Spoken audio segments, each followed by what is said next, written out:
Hey guys, tonight we slip into the shadowy, cluttered workshops of Renaissance alchemists, where the air hums with the faint clink of glass vials and the tang of molten metals. Picture yourself standing in a dim, stone-walled room, the kind where candlelight dances on shelves crammed with tiny, glistening bottles. Each one holds a secret, maybe a potion to turn lead to gold, maybe just some funky-smelling sludge.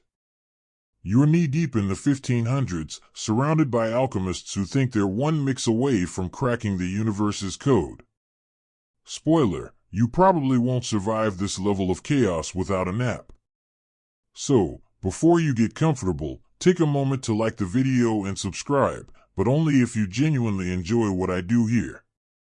Drop a comment with your location and local time. I'm curious where you're drifting off from tonight.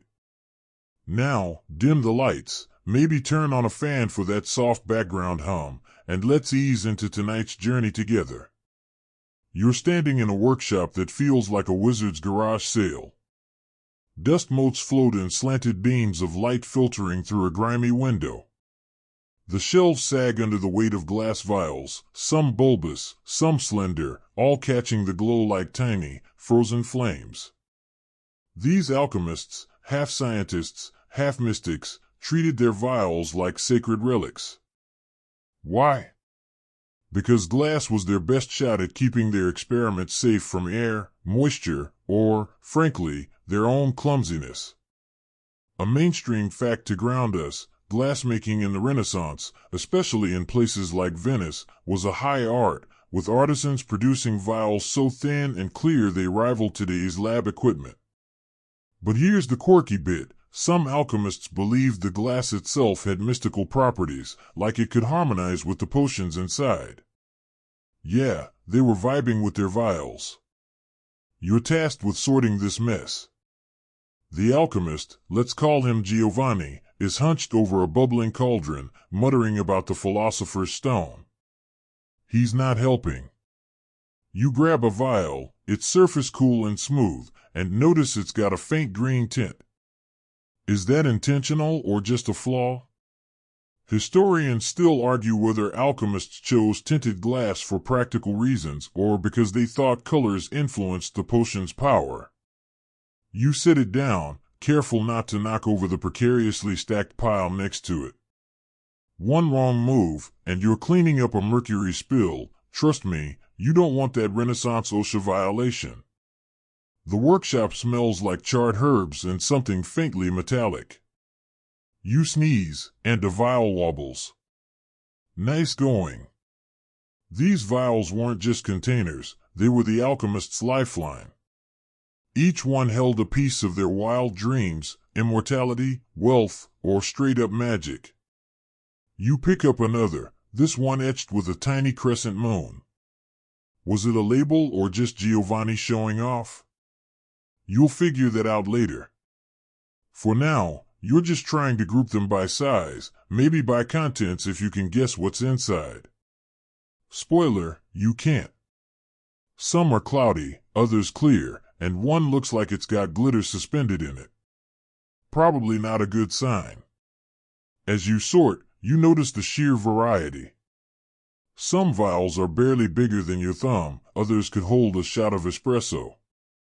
The small ones were for rare ingredients, think saffron or powdered unicorn horn, okay, probably just narwhal tusk.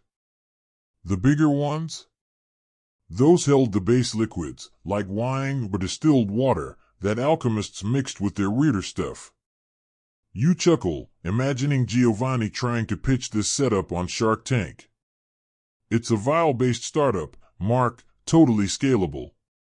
He'd be laughed out of the room. You pause, wiping sweat from your brow. The workshop's heat is no joke, even with that fan you wish you had. You're starting to get why alchemists were so obsessive about their glass. It wasn't just about storage, it was about control. In a world where half their experiments could explode or poison them, these vials were their only constant. You stack a few more, feeling the weight of history in your hands. Each one's a tiny gamble, a hope that something miraculous might happen. But for now, You're just trying to make sense of the chaos, one dusty vial at a time. You're still in Giovanni's workshop, the air thick with the scent of molten wax and something that might be old cabbage. The candlelight flickers, casting long shadows that make the glass vials on the shelves look like they're winking at you. Your job now is to sort this chaotic pile of vials, and let me tell you, it's like trying to organize a toddler's toy box after a sugar binge. You're squinting in the dim glow, grouping vials by size and shape, hoping you don't accidentally mix the turn lead to gold potion with the whoops, that's just spoiled wine one. The candles are burning low, and you're pretty sure Giovanni's too busy chanting to notice you're doing all the work here. Let's anchor this with a solid fact. Renaissance alchemists relied heavily on glass vials because glass was chemically inert, unlike the clay or metal containers of earlier centuries that could react with their concoctions. This was a big deal. Imagine trying to brew a potion when your pot's rusting into it. But here's the quirky twist. Some alchemists thought the shape of the vial could affect the experiment's outcome, like a pointy-bottomed vial might focus the potion's energy. No kidding, they were out here treating glass like it had a personality. You grab a handful of vials, their cool surfaces slick against your palms. Some are tall and thin, like miniature skyscrapers, others are squat, like tiny barrels. You try lining them up by height, but it's a mess. Think Jenga played by someone with shaky hands. One vial, a chubby little thing with a chipped rim, rolls off the table. You catch it just in time, heart racing. Nice save, you mutter, though Giovanni doesn't look up from his cauldron. Historians still argue whether alchemists sorted vials by size for practicality or because they believed certain shapes aligned with celestial influences, like the moon or Saturn. You're leaning toward they just like things tidy, but who knows? The candlelight's making this harder than it needs to be. You hold a vial up, trying to guess its contents.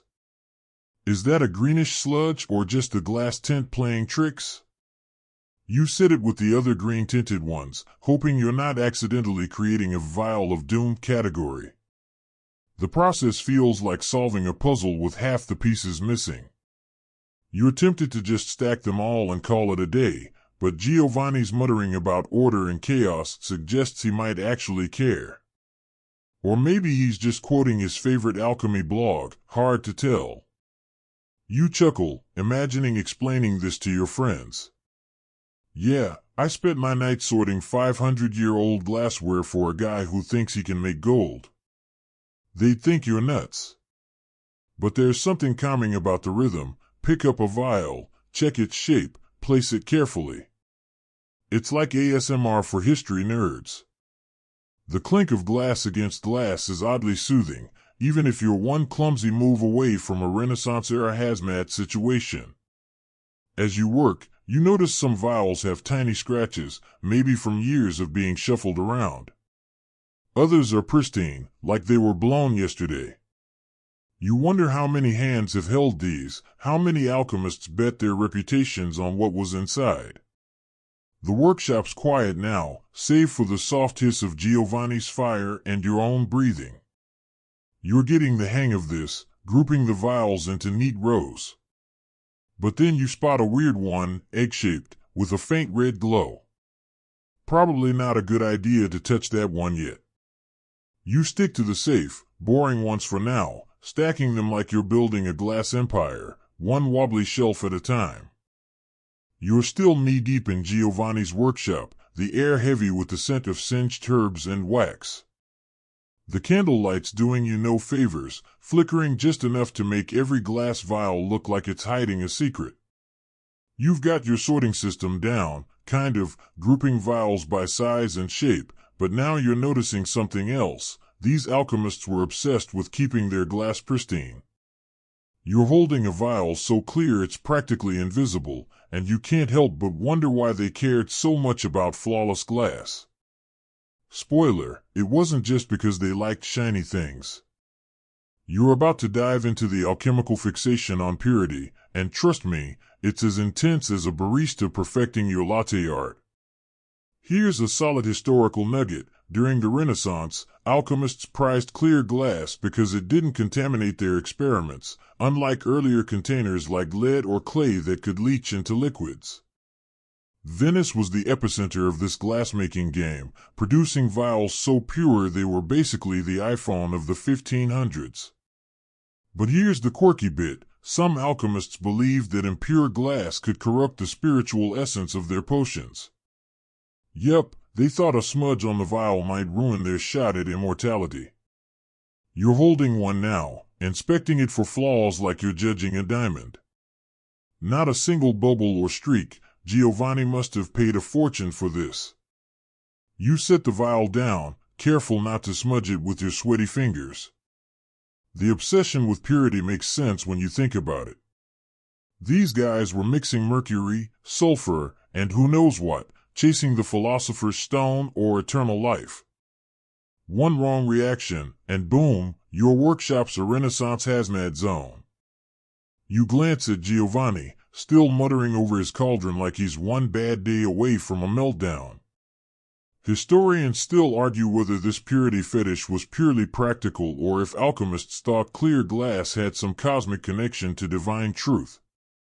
You're betting on they were just extra, but it's fun to imagine them praying over their glassware. You grab another vial, this one so thin it feels like it might shatter if you sneeze. You hold it to the candle, watching the flames glow bend through the glass. It's mesmerizing, like staring into a tiny, perfect world.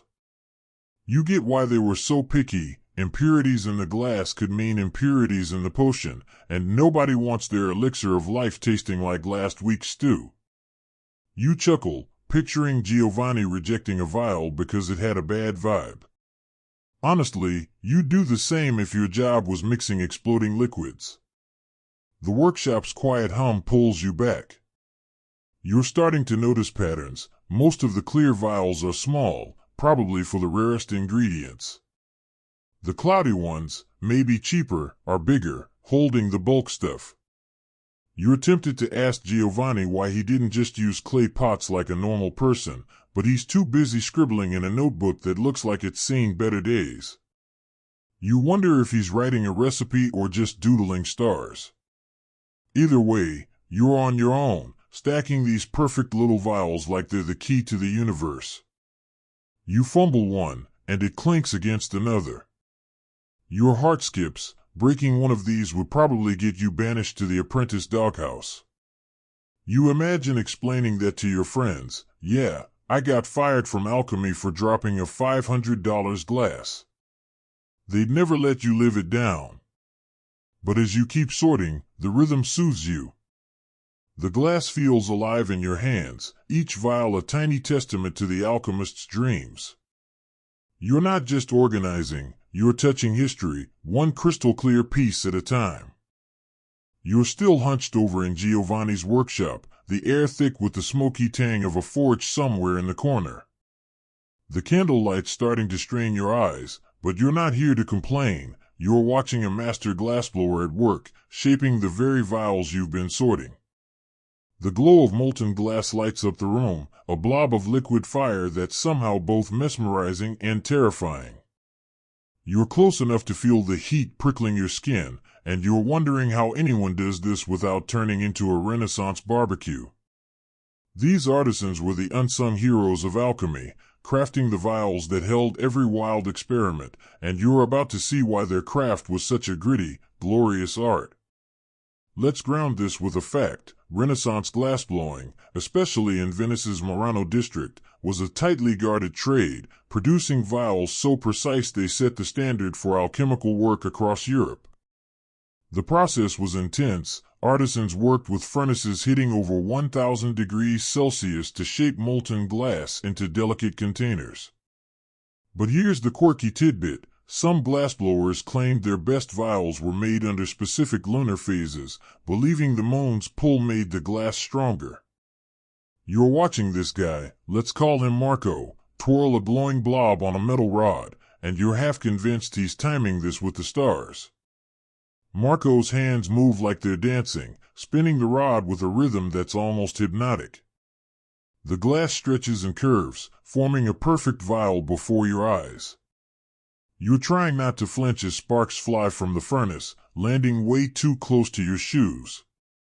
Historians still argue whether glassblowers were just skilled craftsmen or if alchemists saw them as near magical, their work tied to the mystical transformation of matter. You're leaning toward they were just really good at their job, but the way Marco shapes this vial feels like sorcery. You notice the imperfections he's fighting, tiny bubbles trapped in the glass, streaks from impurities in the sand. One bad batch, and the vial could crack under the heat of an alchemical brew. You wince, imagining Giovanni's reaction to a flawed vial, probably a lecture about cosmic disharmony or something equally dramatic. You chuckle, picturing Marco rolling his eyes like, "Buddy, I just make the glass, not the magic." But the truth is, these vials were the backbone of alchemy. Without them, Giovanni's potions would be puddles on the floor. The workshop's heat is brutal, and you're sweating through your imaginary Renaissance tunic. Marco dips the rod into the furnace again, pulling out another glowing lump. You're amazed he's not passing out. Seriously, this guy deserves a medal or at least a cold drink. The vial he's shaping now is tiny, barely big enough for a thimble's worth of liquid. You wonder if it's for something rare, like powdered sapphire or whatever alchemists thought was fancy. The process is slow, deliberate, each twist of the rod a battle against gravity and heat. You're starting to get why these vials were so expensive, every one's a small miracle. You glance at the shelves, where your neatly sorted vials glint in the firelight. They're Marco's handiwork, each one born in this sweaty, smoky chaos. You imagine telling your friends about this. "Yeah, I watched the guy make glass vials in 1500s Venice." Total flex. They probably think you're making it up. But as Marco cools the finished vial, its surface gleaming like a star, you feel the weight of his craft. These aren't just containers, they're the fragile line between an alchemist's dream and disaster. You're ready to head back to sorting, but you take one last look at the furnace's glow, wondering how many secrets these vials will hold. You're back in Giovanni's workshop, the heat from the nearby forge still lingering on your skin as you return to your pile of glass vials. The air's a mix of charred wood and something sweet, like honey gone slightly off. You're not just sorting by size anymore, now you're noticing the vial's colors, deep blues, pale greens, even a few with a rosy blush. These alchemists didn't just grab any old glass, they used colored vials to organize their potions, and you're figuring out their clever, if slightly unhinged, system. It's like decoding a Renaissance version of color-coded Post-its, except one wrong move might turn you into a cautionary tale. Here's a historical anchor. Colored glass was a practical choice in the Renaissance, as different hues could protect light-sensitive compounds or signal specific contents, a trick later adopted by early pharmacists. Venetian glassmakers were wizards at tinting glass with minerals, cobalt for blue, copper for green. But the quirky twist? Some alchemists believed colors carried mystical properties, like blue vials enhancing lunar potions or red ones boosting fiery concoctions. You're holding a cobalt blue vial now, its hue so rich it's like staring into a sapphire. You wonder if Giovanni picked it for Mercury or just because it looked cool. You set the blue vial with others of its kind, trying to crack the code. Are the greens for plant extracts? Reds for metals? You're basically playing alchemical Clue, and Giovanni's no help, still scribbling in his notebook like he's solving world hunger. Historians still argue whether colored vials were purely practical or if alchemists thought hues influenced the potion's essence. You're betting on a mix of both, half science, half vibes. You chuckle, imagining Giovanni explaining his system, blue for wisdom, green for, green stuff. Classic. The candlelight catches a row of amber vials, their glow warm and inviting. You pick one up, noticing it's heavier than the others, maybe for something dense like a lead-based brew. You're tempted to shake it, but that's a rookie move. Last thing you need is to disturb whatever's inside. The colors are starting to make sense, though. Greens seem to cluster with herbal smells, while the clear ones hold liquids that look suspiciously like water. You're not sure if that's genius or Giovanni cutting corners with his elixir of life. You fumble a red vial, its surface slick with dust. It clinks softly against a shelf, and you freeze, half expecting Giovanni to yeet you out the window. He doesn't even look up. You grin, picturing telling your friends, "Yeah, I almost broke a 500-year-old vial." No big deal. They'd probably stage an intervention. But as you keep sorting, the colors pull you in. Each vial feels like a tiny puzzle piece, hinting at what these alchemists were chasing. You imagine them hunched over, picking blue for mercury because it felt right, or red for sulfur to match its fiery vibe. The workshop's hum is soothing now, the clink of glass blending with the soft crackle of the fire. You're getting good at this, grouping vials by color like you're curating a Renaissance art gallery. But then you spot a violet vial, glowing faintly in the corner. Violet? That's not on the color wheel you expected. You hesitate, wondering if it's for something rare or just Giovanni showing off again. For now, you set it aside, sticking to the blues and greens. The system's coming together, but you're starting to suspect these alchemists were making it up as they went along, just like you are. You're still in Giovanni's workshop, the air now a mix of dusty glass and the faint whiff of something like sour wine. Your neatly sorted piles of colored vials, blues, greens, ambers, are starting to look like a Renaissance candy store, but you're not done yet. Now you're tackling the chaos of labeling these things. You're holding a vial with a wax seal stamped with a cryptic squiggle that might be a letter or just Giovanni's attempt at modern art. Alchemists didn't exactly use sticky labels, so you're deciphering their bizarre systems, wax seals, etched runes, or sometimes just a prayer that they'd remember what's inside. It's like trying to read a 500-year-old post-it note written by someone with a grudge against clarity. Here's a historical fact to keep us grounded. Renaissance alchemists often marked their vials with symbols or wax seals to track contents, a practice that helped lay the groundwork for modern chemical notation. But the quirky bit? Some used esoteric symbols, like astrological signs or alchemical glyphs, believing they'd bind the potion's power. You're staring at a vial with a crescent moon etched into it, wondering if it's mercury or just Giovanni's zodiac obsession. Historians still argue whether these labels were practical or if alchemists thought the symbols themselves had magical mojo. You're leaning toward they liked flexing their calligraphy skills, but it's anyone's guess. You pick up another vial, this one sealed with red wax and a star-shaped stamp. You squint, trying to make sense of it. Is it a code? A recipe? Or did Giovanni just get bored and start doodling? You set it with other sealed vials, hoping there's a system here. The problem is, half these labels are smudged or cracked, like they've been through a Renaissance washing machine. You chuckle, imagining Giovanni's face if you suggested a Sharpie. What's that? Modern witchcraft, he'd probably scoff. The workshop's dim glow isn't helping. You hold a vial to the candle, noticing faint scratches that might be letters. Or maybe they're just scratches. You're starting to feel like a detective in a bad mystery novel, piecing together clues that don't add up. Some vials have no labels at all, which is just rude. You're tempted to shake one to see if the contents slosh differently, but that's a one-way ticket to oops, I unleashed the plague. You glance at Giovanni, still muttering over his cauldron like he's arguing with it. No help there. You find a vial with a tiny parchment tied to its neck, the writing so faded it's basically a ghost's grocery list. You can make out sulfur and something about dragon's breath, which is either poetic or a sign Giovanni's been sniffing his own fumes.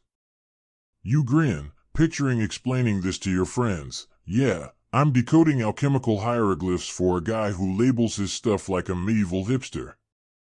They'd think you're in a cult. But there's something satisfying about the puzzle, even if it's maddening.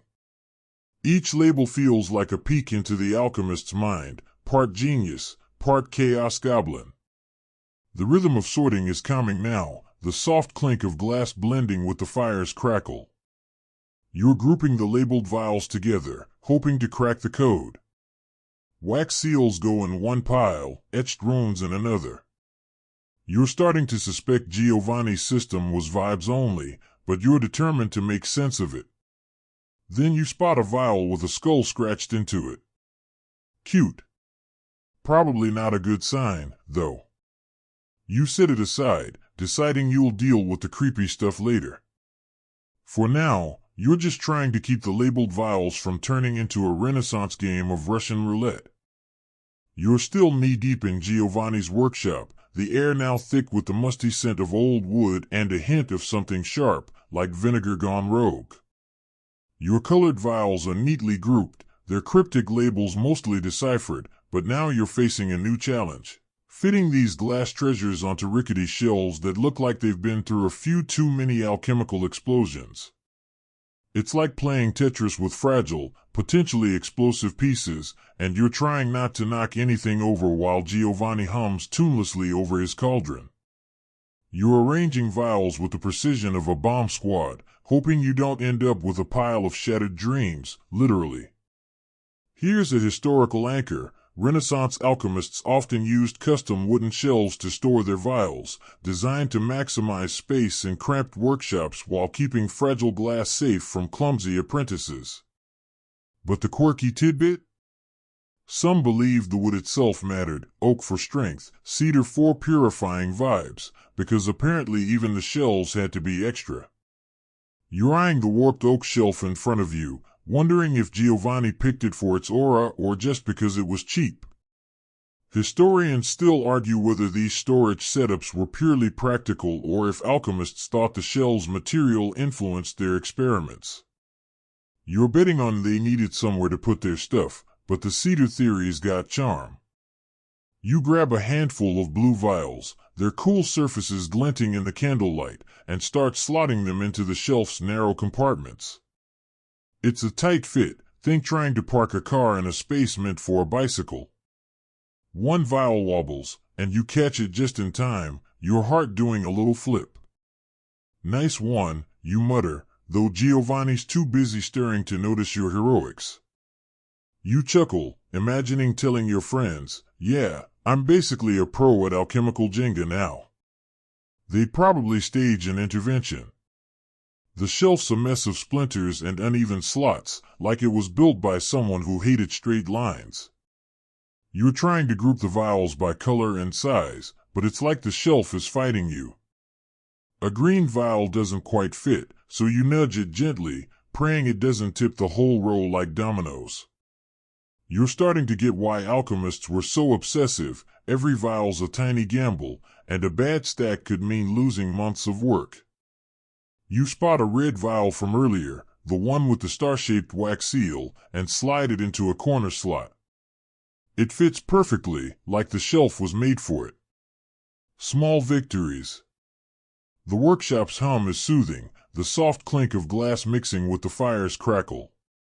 You're getting into a rhythm now, placing vials with a bit more confidence. But then you notice a shelf high up, out of reach, crammed with dusty vials that look untouched for years. Are those Giovanni's failed experiments or his secret stash? You're tempted to climb up and check, but the ladder looks like it's one creak away from collapsing. You grin, picturing Giovanni's face if you asked, "Hey, what's with the mystery shelf?" He'd probably mumble something about forbidden elixirs and change the subject. As you keep stacking, you realize this isn't just about organization, it's about control. These alchemists were chasing the impossible, and their shelves were the only thing keeping their chaos in check. You slide a final amber vial into place, stepping back to admire your work. The shelf looks like a glowing mosaic, each vial catching the candlelight. It's almost pretty, until you remember one wrong move could turn it into a glass avalanche. For now, though, you're winning at alchemical Tetris, and that's enough to keep you going. You're still in Giovanni's workshop, the air now sharp with a metallic tang that stings your nose. Your shelves are looking sharp, vials neatly slotted like a Renaissance art project, but now you're handling the scary stuff, vials filled with mercury, the alchemist's favorite shiny poison. You're holding one now, its silvery liquid sloshing gently, catching the candlelight like a tiny, dangerous disco ball. These things were everywhere in Renaissance alchemy, used in everything from gold-making attempts to sketchy health potions. You're moving slow, because one slip could turn this cozy workshop into a toxic splash zone, and you're not exactly equipped with a hazmat suit. Here's a historical fact to steady your nerves. Mercury was a cornerstone of Renaissance alchemy, valued for its liquid metal weirdness and believed to hold the key to transmuting base metals into gold. Alchemists like Paracelsus swore by it, even using it in medicines. Yikes. But the quirky tidbit? Some thought mercury was alive, a spirit trapped in glass, and they'd whisper to their vials to activate its power. You're staring at this vial, half expecting it to wink back. Historians still argue whether alchemists knew mercury was dangerous or if they were too dazzled by its shimmer to care. You're betting on they ignored the warning signs, because, well, look at this place. You set the mercury vial down, extra gentle, on your freshly organized shelf. The last thing you need is a spill. Imagine explaining that to Giovanni, who's still hunched over his cauldron like he's auditioning for a wizard movie. You chuckle, picturing telling your friends, "Yeah, I handled liquid poison for a guy chasing fairy tale gold." They'd think you're in over your head, and honestly, they're not wrong. You grab another mercury vial, this one in a green-tinted glass, maybe to signal handle with care. Or maybe Giovanni just liked the aesthetic. The weight of the mercury is unsettling, heavier than it looks, like it's got its own gravity. You're trying to slot it next to the others, but the shelf's getting crowded, and you're paranoid about knocking something over.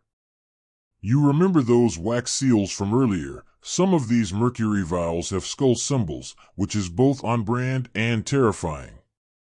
You're starting to suspect Giovanni's labeling system was less organized and more hope for the best. You wince, imagining a clumsy apprentice mixing up the mercury with the drinking water. Renaissance OSHA would have had a field day. The workshop's hum is less soothing now, the fire's crackle sounding a bit too much like a warning. You're hyper-aware of every move, placing each vial like it's a live grenade. You spot one with a faint crack in the glass. Great, just what you needed. You set it aside, hoping Giovanni won't notice. You grin, imagining him lecturing you about dishonoring the mercury spirit. Dude, you're just trying to avoid a trip to the Renaissance ER. As you keep sorting, you realize mercury was the rock star of alchemy, dangerous, dazzling, and way overrated. These alchemists thought it could do everything, but mostly it just made them sick. You slide the last mercury vial into place, stepping back to admire your work. The shelf gleams, but those silvery glints feel like trouble waiting to happen. You're starting to get why alchemists were so paranoid about their vials. They weren't just holding potions, they were holding chaos in check. For now, you're just glad you didn't drop anything, because you're pretty sure mercury poisoning isn't a great look. You're still in Giovanni's workshop, the air now thick with the faint, acrid bite of mercury and the dusty smell of old secrets. Your shelves are a masterpiece of organized chaos, mercury vials safely tucked away, but now you're noticing how Giovanni keeps glancing at the door, like he's expecting a nosy neighbor or a rival alchemist to barge in. You're learning that these glass vials weren't just for holding potions, they were part of a cloak and dagger game of secrecy and theft. Alchemists guarded their work like it was the recipe for the world's best sourdough, and you're about to figure out how they kept their precious vials under lock and key. Here's a historical anchor. Renaissance alchemists were notoriously secretive, often hiding their vials in locked chests or coded storage systems to protect trade secrets from competitors or thieves. Knowledge was power, and a stolen vial could mean a stolen fortune. But the quirky twist? Some alchemists used decoy vials filled with worthless sludge to trick would-be thieves, like setting up a fake wallet for pickpockets. You're eyeing a suspicious-looking vial now, its cloudy contents looking a bit too innocent. Is it a decoy or just Giovanni's failed soup experiment? Historians still argue whether these secrecy tactics were about protecting valuable formulas or just alchemists being paranoid drama queens. You're leaning toward both, because this place screams over the top. You pick up a heavy vial, its wax seal stamped with a labyrinthine symbol that screams "Don't touch." You set it in a hidden nook behind the shelf, following Giovanni's vague grunt about keeping it safe. The workshop feels like a spy movie set now, all shadows and suspicion. You're half expecting a rival alchemist to slide through the window, cape and all. You chuckle, imagining telling your friends, "Yeah, I'm basically a Renaissance 007, hiding magic potions." They'd probably ask if you've lost it, and you're not sure you disagree. You notice a small chest under the table, its lock rusted but sturdy. You're tempted to peek inside. Maybe it's packed with Giovanni's top-secret vials, the ones he doesn't trust to the shelves. But the way he's glaring at the door makes you think twice. Instead, you focus on arranging a few more vials, tucking the sketchier ones behind larger ones, like you're playing hide-and-seek with glass. Some have cloth wrapped around them, maybe to cushion them or just to make them look less tempting. You grin, picturing Giovanni wrapping his vials like they're Christmas presents for his enemies. The workshop's hum is quieter now, the fire's crackle almost drowned out by the weight of secrecy in the air. You're starting to get why alchemists were so cagey. One stolen vial could ruin years of work, or worse, hand your rival the key to eternal life. You slide a green vial into a shadowy corner, wondering if it's the real deal or another decoy. The line between caution and paranoia is blurry here, and you're not sure Giovanni knows the difference. You imagine him whispering to his vials at night, like they're his only friends. Honestly, with this vibe, they probably are. As you keep hiding vials, you feel the thrill of the game. Each one's a secret, a gamble, a tiny piece of Giovanni's dreams. You're not just organizing, you're guarding his legacy, one sneaky placement at a time. But then you spot a vial tucked so far back it's practically part of the wall, its seal unbroken and covered in cobwebs. What's that about? You're tempted to ask, but Giovanni's still watching the door, and you're not ready to star in his spy thriller just yet. You're still in Giovanni's workshop, the air now carrying a faint whiff of mildew and molten wax, as if the walls themselves are sweating secrets. Your shelves are a fortress of carefully hidden vials, some tucked behind others like you're playing a high-stakes game of hide-and-seek. But now you're noticing the vials themselves are changing. Some are taller, others curvier, like they've evolved since you started sorting. You're tracing how alchemical glassware shifted over time, adapting to new experiments and wilder dreams. It's like watching the iPhone of the Renaissance get a glow-up, and you're holding the evidence in your hands. Here's a historical fact to keep you grounded. As alchemy progressed through the 15th and 16th centuries, vial designs evolved from simple, bulbous shapes to more specialized forms, like long-necked retorts for distillation or flat-bottomed flasks for heating. These changes reflected new techniques borrowed from Arab alchemists and early scientists. But the quirky tidbit? Some alchemists believed the vial's shape could channel the potion's energy, like a pointy flask was better for volatile brews. You're holding a weirdly tapered vial now, wondering if it's for distilling mercury or just Giovanni's attempt at avant-garde glassware. Historians still argue whether these design shifts were purely practical or if alchemists thought shapes had mystical properties. You're betting on they liked cool bottles, but the jury's out. You set the tapered vial down, noticing how it doesn't quite match the squat, round ones from earlier.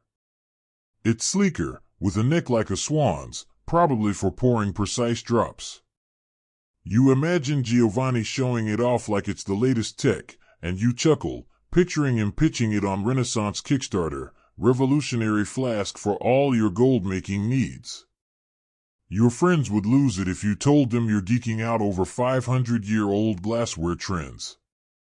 But there's something satisfying about tracing this evolution, like you're piecing together a puzzle of human obsession.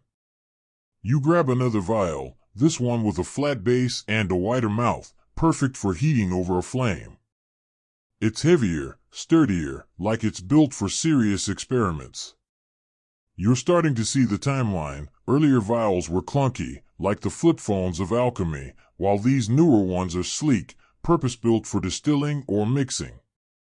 You slot it onto the shelf, careful not to disturb the mercury vials from earlier. Those silvery troublemakers are still giving you the creeps. The workshop's fire casts a warm glow, making the new vials sparkle like they're showing off. The air's getting stuffy, and you're sweating through your imaginary tunic again. You glance at Giovanni, still muttering over his cauldron like he's arguing with it. You wonder if he noticed the vial designs changing or if he just grabbed whatever was trendy at the market. You grin, imagining him haggling over a fancy flask like it's a status symbol. Gotta have the curved neck, Marco, it's all the rage in Florence. The thought's ridiculous, but it fits the vibe of this place, half science, half fashion show. As you keep sorting, you realize these vials tell a story of progress. Alchemists were pushing boundaries, tweaking their tools to chase bigger dreams. You slide a final vial, a long, elegant retort, into place, its shape screaming, "I'm ready for serious alchemy." The shelf looks like a timeline now, from chunky beginners to sleek innovators. You're not just organizing, you're holding a piece of history's evolution, one glass at a time. But then you spot a vial so oddly shaped it looks like a mistake, all twists and bulges. What's its deal? You're curious, but you'll save that mystery for later. You're still in Giovanni's workshop, the air now heavy with the scent of charred wood and a faint metallic zing, like coins left too long in a drawer.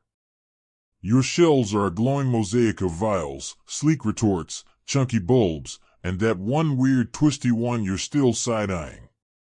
But now you're noticing the invisible hand of the guilds, those Renaissance gatekeepers who decided what made a vial worthy. You're handling a pristine, clear vial, its surface so perfect it's like it was blessed by the glass gods. The guilds set the rules for quality, and you're starting to see how their iron grip shaped every piece of glass in this room, from the market to Giovanni's shaky shelves. Here's a historical anchor. In Renaissance Europe, especially in Venice, glass-making guilds like those in Murano tightly controlled production, enforcing strict standards for clarity and durability to ensure vials could handle alchemical experiments without cracking. These guilds were like the FDA of glass, only with more capes and fewer forms. But the quirky tidbit? Some alchemists believed guild-approved vials carried a kind of blessing that made their potions more potent, as if the guild stamp was a magical ingredient. You're holding one such vial now, its base marked with a tiny lion, the symbol of Venetian quality. You wonder if Giovanni paid extra for the prestige or just got lucky at the market. You set the lion-stamped vial on the shelf, careful to align it with the others. The guilds didn't mess around. If a vial didn't meet their standards, it was smashed, no questions asked. You imagine the heartbreak of a glassblower watching their work turn to shards. Historians still argue whether guild rules were about ensuring quality or just flexing control to keep prices high. You're leaning toward control freaks with a side of profit, but the flawless glass in your hand makes a strong case for quality. You grab another vial, this one slightly thicker, probably built for heating over a flame. The guild's influence is everywhere, every curve, every thickness feels deliberate, like they had a rule book for every bubble in the glass. You chuckle, picturing a guild master with a quill, writing "Thou shalt not make wonky vials" in fancy script. You'd tell your friends about this, but they'd probably zone out at guild regulations.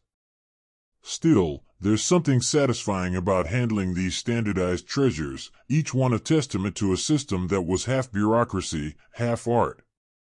The workshop's hum is steady, the fire's crackle blending with the soft clink of glass. You're slotting vials into place, noticing how the guild-approved ones feel sturdier, less likely to betray you during a mercury mishap.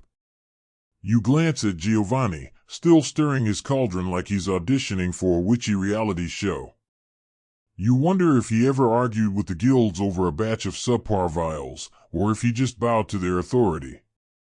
Probably the latter. Nobody wants to mess with the guys who control the glass supply. You grin, imagining Giovanni trying to sweet-talk a guild master. Come on, Luigi, just one slightly cloudy vial, for the vibes. The thought's absurd, but it fits the drama of this place. As you keep sorting, you realize the guilds weren't just about rules, they were about trust. Alchemists like Giovanni bet their experiments on these vials, and the guilds ensured they wouldn't shatter mid-potion. You slide a final clear vial into place, its lion stamp catching the candlelight. The shelf looks like a guild's dream now, all precision and polish. But then you spot a vial with no stamp, its glass a bit too cloudy. A reject? A fake? You set it aside, wondering if Giovanni's hiding a few guild-defying secrets. You're still in Giovanni's workshop, the air now thick with the musty scent of old wood and a faint, sharp whiff of something like burnt sugar. Your shelves are a masterpiece of guild-approved vials, their lion stamps glinting like tiny badges of honor. But now you're dealing with the dark side of all this glass, breakage. You're holding a cracked vial, its jagged edge catching the candlelight, and you're praying it doesn't hold anything too toxic. Shattered vials were an alchemist's nightmare, and you're learning that every broken piece came with a side of superstition, like a Renaissance version of spilling salt. It's less about cleaning up glass and more about dodging bad omens. Here's a historical fact to anchor you. Glass vials in the Renaissance were fragile, and breakages were common due to uneven heating or clumsy handling, often costing alchemists weeks of work or rare ingredients. Venetian glassmakers worked hard to improve durability, but accidents happened. The quirky tidbit? Many alchemists believed a broken vial was a sign of cosmic displeasure, like the universe saying, "Nice try, but no gold for you." Some even performed rituals to cleanse the bad luck. You're staring at this cracked vial, wondering if Giovanni's about to start chanting or just yell at you for being careless. Historians still argue whether these superstitions were genuine beliefs or just ways to cope with the frustration of losing a pricey vial. You're betting on they needed someone to blame, but the rituals sound fun. You set the cracked vial aside, careful not to cut yourself. The shelf's still packed, but you're hyper-aware of how one wrong move could send it all crashing down. You imagine Giovanni's face if that happened, probably a mix of rage and "I told you the stars weren't aligned." You chuckle, picturing telling your friends, "Yeah, I almost tanked a 500-year-old science project because I'm bad at stacking." They'd probably suggest you stick to puzzles with fewer consequences. The workshop's hum feels heavier now, the fire's crackle sounding like a warning. You're sorting through more vials, checking for cracks like a Renaissance quality control inspector. Some have tiny fractures, barely visible, but enough to make you nervous. You remember those mercury vials from earlier. Breaking one of those would be a disaster, not just for the potion but for your lungs. You're starting to get why alchemists were so paranoid about their glass. One shattered vial could mean lost work, lost money, or a one-way ticket to cursed by the gods territory. You find another broken vial, its base completely gone, like it took a swan dive off the shelf. You wonder if Giovanni blamed Mercury retrograde or just a clumsy apprentice. You grin, imagining him scattering herbs to purify the workshop after a breakage, like he's starring in a medieval ghost-busting flick. The superstition's silly, but you get it. When your life's work depends on fragile glass, you'll believe anything to feel in control. You sweep the shards into a corner, hoping Giovanni doesn't notice. The last thing you need is a lecture on cosmic balance. As you keep sorting, you're extra gentle, placing each vial like it's a newborn. The shelves look sturdy, but you're not taking chances. You're starting to respect the alchemist's obsession with their vials, not just as tools, but as fragile dreams. You slide a flawless vial into place, its clear glass catching the light like a promise. But then you spot another cracked one, tucked behind the others, its contents long gone. Did Giovanni hide it to avoid bad luck? You're curious, but for now, you're just trying to keep the good vials safe and the bad omens at bay. You're still in Giovanni's workshop, the air now laced with a faint dusty sweetness, like someone spilled honey on an old map. Your shelves are a delicate balance of gleaming vials, the cracked ones safely tucked away to avoid any cosmic curses. Now you're tracing the journey of these glass wonders beyond the workshop, following the trade routes that brought them here. You're holding a slender, amber vial, its hue hinting at origins far beyond Venice, maybe from the bustling markets of the Middle East. These vials didn't just appear, they traveled across continents, carried by merchants who knew their worth, and you're piecing together the global web that made Giovanni's experiments possible. Here's a historical anchor. During the Renaissance, glass vials were traded along routes connecting Europe, the Middle East, and North Africa, with Venice and Damascus as key hubs for high-quality glassware. Merchants bartered these delicate goods alongside spices and silk, making glass a prized commodity. But the quirky tidbit? Some alchemists believed vials from certain regions, like Syrian glass, held ancient wisdom that enhanced their potions, as if the sand itself was magical. You're turning this amber vial in your hand, wondering if it came from a desert kiln or just a savvy Venetian knockoff. Historians still argue whether these imported vials were valued for their craftsmanship or for the exotic mystique they carried. You're leaning toward merchants knew how to upsell, but the idea of magical sand is pretty charming. You set the vial on the shelf, imagining it arriving on a creaking ship, wrapped in straw to survive the journey. The trade routes were like the Renaissance internet, linking alchemists to distant glassmakers. You picture merchants haggling in a Damascus bazaar, swapping tales of potions and profits. You chuckle, imagining telling your friends, "Yeah, I'm tracking 500-year-old glassware like it's an Amazon delivery." They'd probably think you're obsessed, and they're not entirely wrong. The workshop's fire casts a warm glow, making the amber vial shine like a tiny sunset. You're sorting through more, noticing subtle differences. Some have thicker bases, maybe from Cairo, others are impossibly thin, screaming Venetian finesse. You're starting to feel like a glass detective, piecing together clues from their shapes and hues. Giovanni's still at his cauldron, oblivious to the global saga behind his vials. You wonder if he ever thought about the camel caravans or stormy seas that brought these to him, or if he just cared about the potion inside. You grin, picturing Giovanni trying to navigate a trade deal. "I'll trade you 2 elixirs for that fancy Syrian vial." He'd probably get scammed. But as you keep sorting, you realize these vials are more than tools. They're a map of the Renaissance world, connecting alchemists to far-off lands. You slide a green-tinted vial into place, its color hinting at Persian origins. The shelves are starting to look like a United Nations of glass, each piece a traveler with a story. You're tempted to ask Giovanni where he got them, but he's too busy muttering about gold to care. The workshop's hum is soothing, the clink of glass blending with the fire's soft crackle. You're in a rhythm now, placing vials with a sense of their journey, across deserts, over mountains, into this dusty room. But then you spot a vial with an odd, angular design, unlike anything you've seen. Is it from some obscure trade route, or just a glassblower's bad day? You set it aside, curious but cautious. For now, you're content to keep building this global gallery, one imported vial at a time. You're still in Giovanni's workshop, the air now a blend of dusty parchment and the faint, metallic tang of cooling embers. Your shelves are a global showcase, vials from Venice to Damascus glinting like souvenirs of a Renaissance road trip. But now you're diving into the wildest dream of all, the Philosopher's Stone, that mythical MacGuffin alchemists chased like it was the ultimate lottery ticket.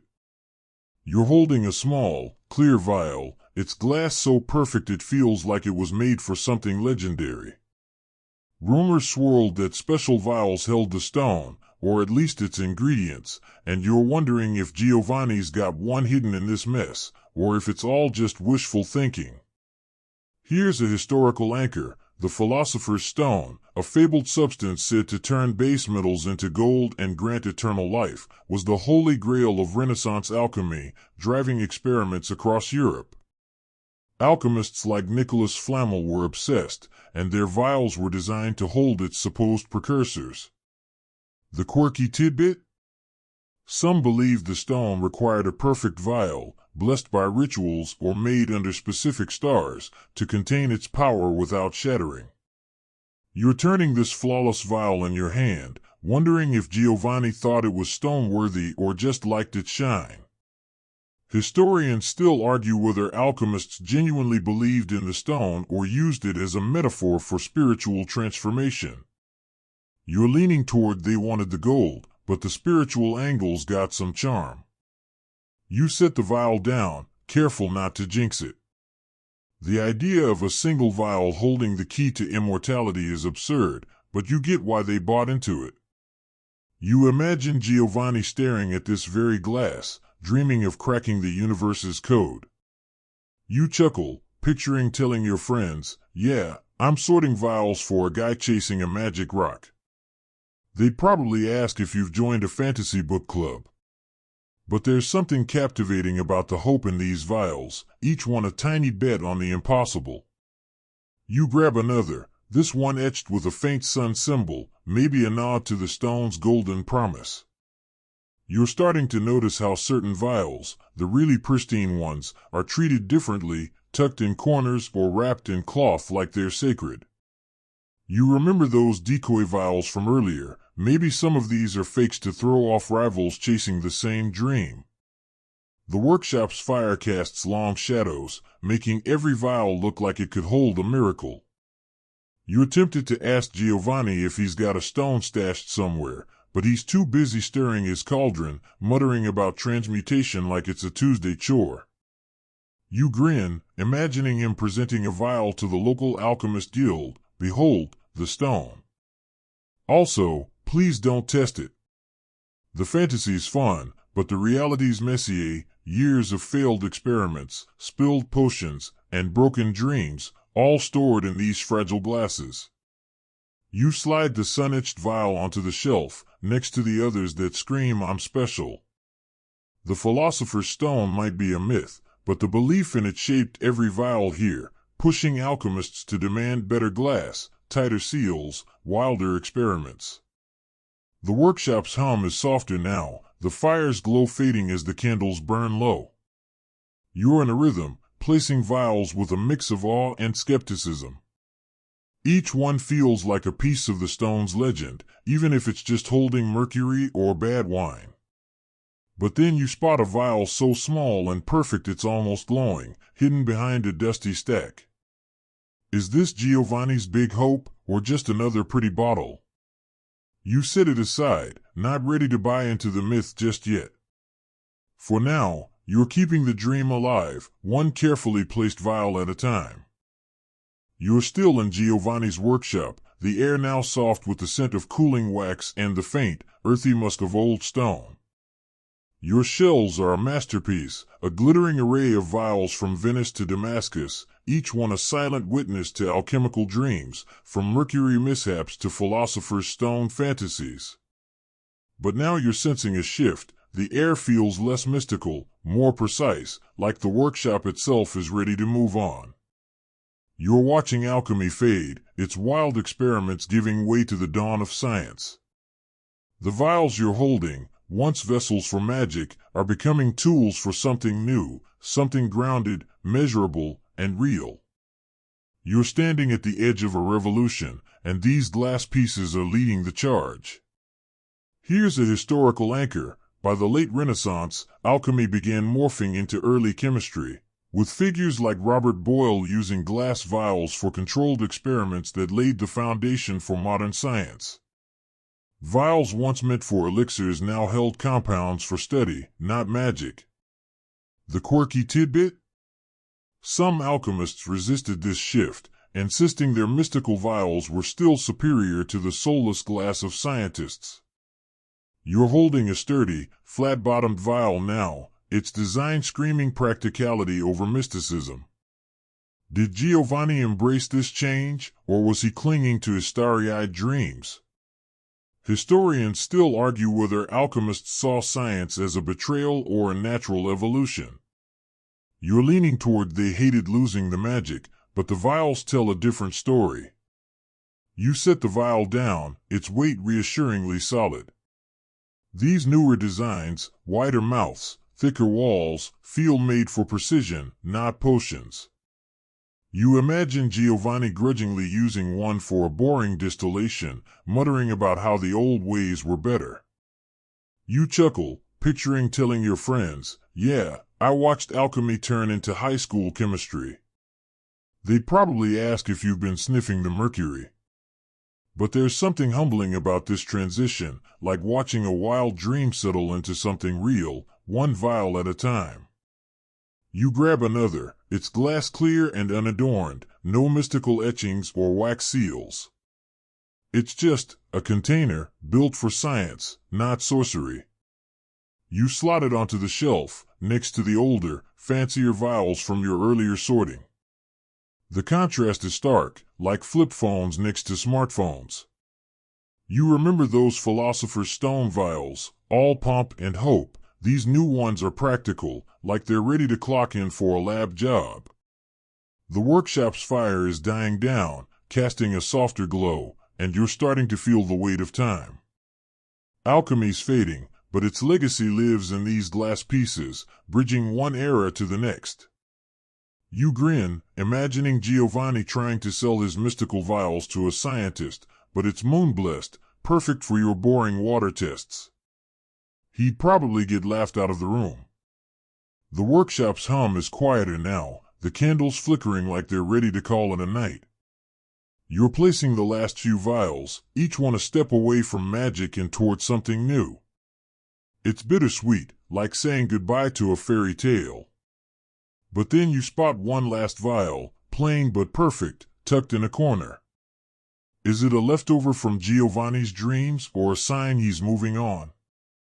You set it gently on the shelf, letting the question linger. The workshop grows still, the fire's last embers fading into a gentle, ashy glow. You step back, your shells a quiet testament to centuries of hope, chaos, and change. The vials catch the dying light, their surfaces soft now, like whispers of the dreams they held, gold, immortality, or just a better tomorrow. You feel the air settle, heavy with the weight of history, but calm, like a deep breath after a long day.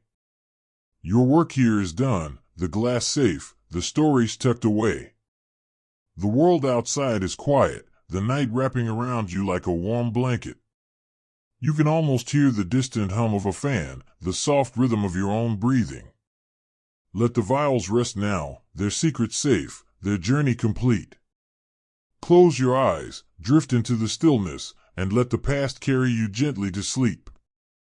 Sweet dreams.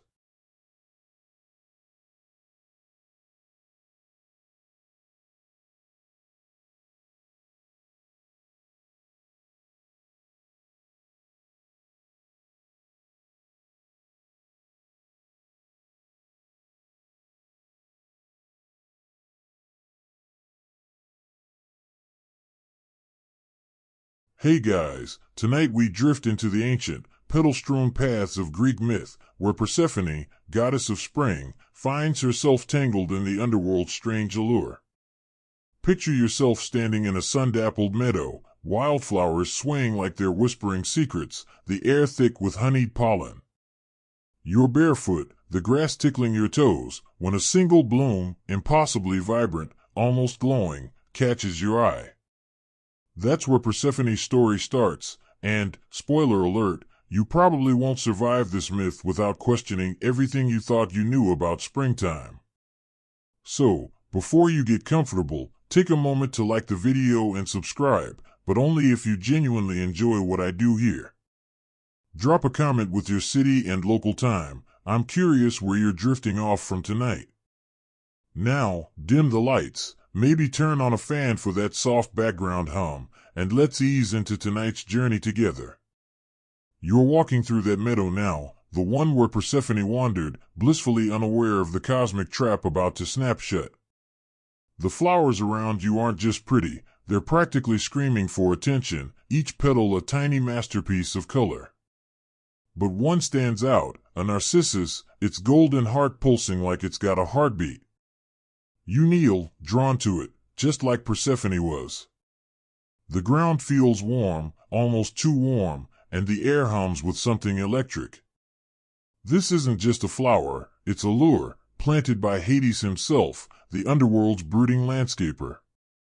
You reach out, fingers brushing the petals, and the earth rumbles faintly beneath you.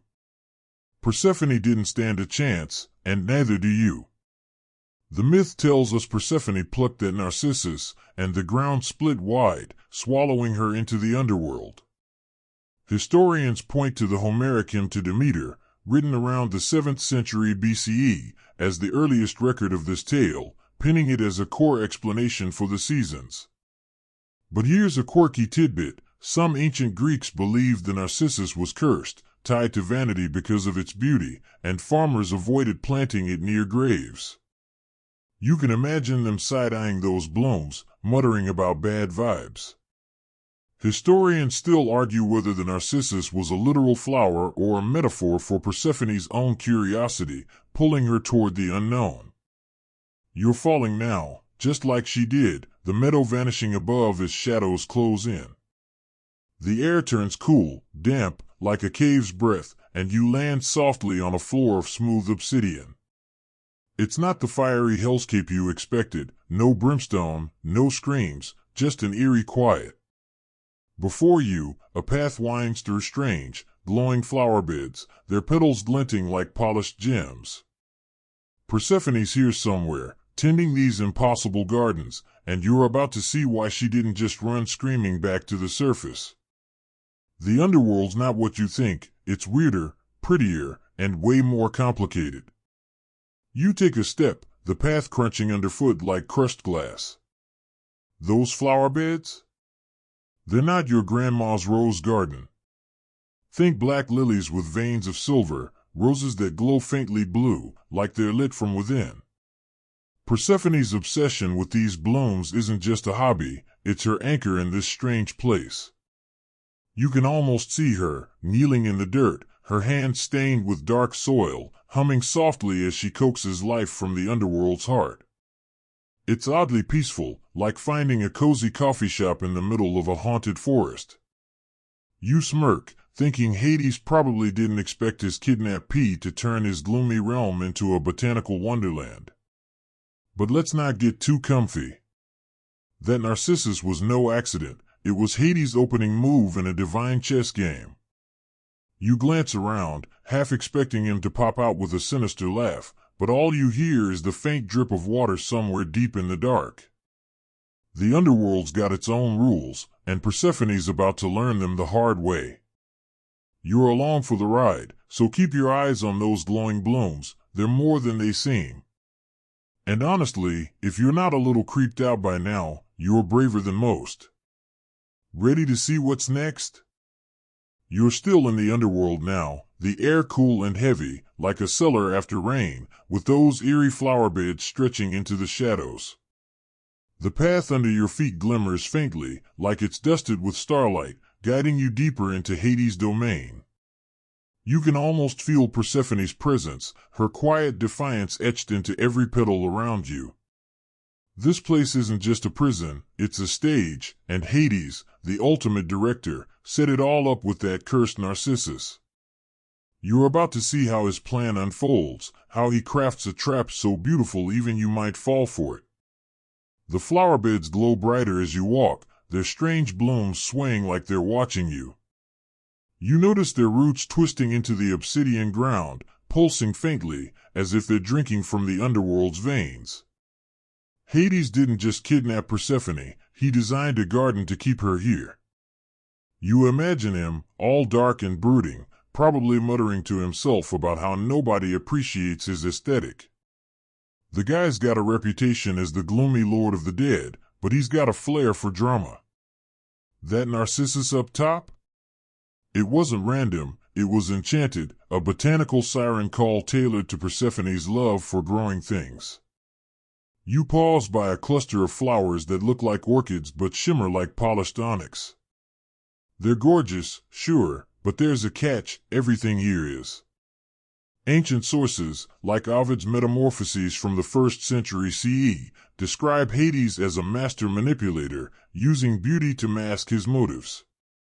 Here's the quirky bit. Some ancient texts claim he consulted nymphs to pick the perfect flower, like a divine florist sweating over a Yelp review.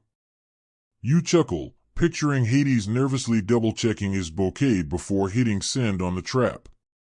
Historians still argue whether Hades planned to keep Persephone forever or just wanted a +1 for eternity's worst house party. You crouch, brushing a petal that feels cool and smooth, like glass. The ground hums faintly, and you wonder if Persephone felt this same pull when she arrived. Hades' garden isn't just a pretty distraction, it's a psychological masterpiece. Every bloom whispers, stay, create, belong. You can see why Persephone didn't claw her way out immediately. She's a goddess of growth, and this place, creepy as it is begging for her touch. You glance around, half expecting to spot Hades lurking with a watering can, but it's just you and the flowers, their glow casting long shadows. The air shifts, carrying a faint scent of earth and something sweeter, like overripe fruit. You follow the path, noticing how the flower beds grow denser, their colors bolder, crimson, indigo, silver. It's like walking through a painter's fever dream. You realize Hades didn't just want Persephone, he wanted her to want this place. You smirk, thinking you probably underestimated her. She's not just a guest, she's about to redecorate. But for now, you're caught in the trap too, drawn to a massive bloom ahead, its petals curling like they're beckoning you closer. It's almost too perfect, and you're not dumb enough to touch it. Or are you? You take a step back, just to be safe. The underworld's got a vibe, half gothic greenhouse, half cosmic chessboard. Hades' plan hinges on Persephone loving this garden, but you're starting to suspect she's got plans of her own. Those flowers aren't just his, they're hers now, and you can feel her presence in every leaf. You're not sure what's coming next, but the path ahead curves toward a darker grove, where the blooms look even stranger. You're in deep now, and there's no turning back. Honestly, if you're not a little spooked by these flowers, you're probably not paying attention. You're deeper in the underworld now, the glowing flower beds casting a soft, otherworldly light that dances on the obsidian walls. The air feels thicker, like it's holding its breath, and there's a faint sweetness lingering, teasing your senses. You're following Persephone's path, and you've just stumbled on the moment that changes everything, the pomegranate.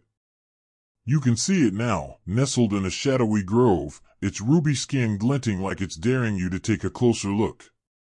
This isn't just a fruit, it's the underworld's ultimate contract, and Persephone's about to sign it, whether she knows it or not. You step closer, the ground cool under your feet, and spot the tree where it hangs.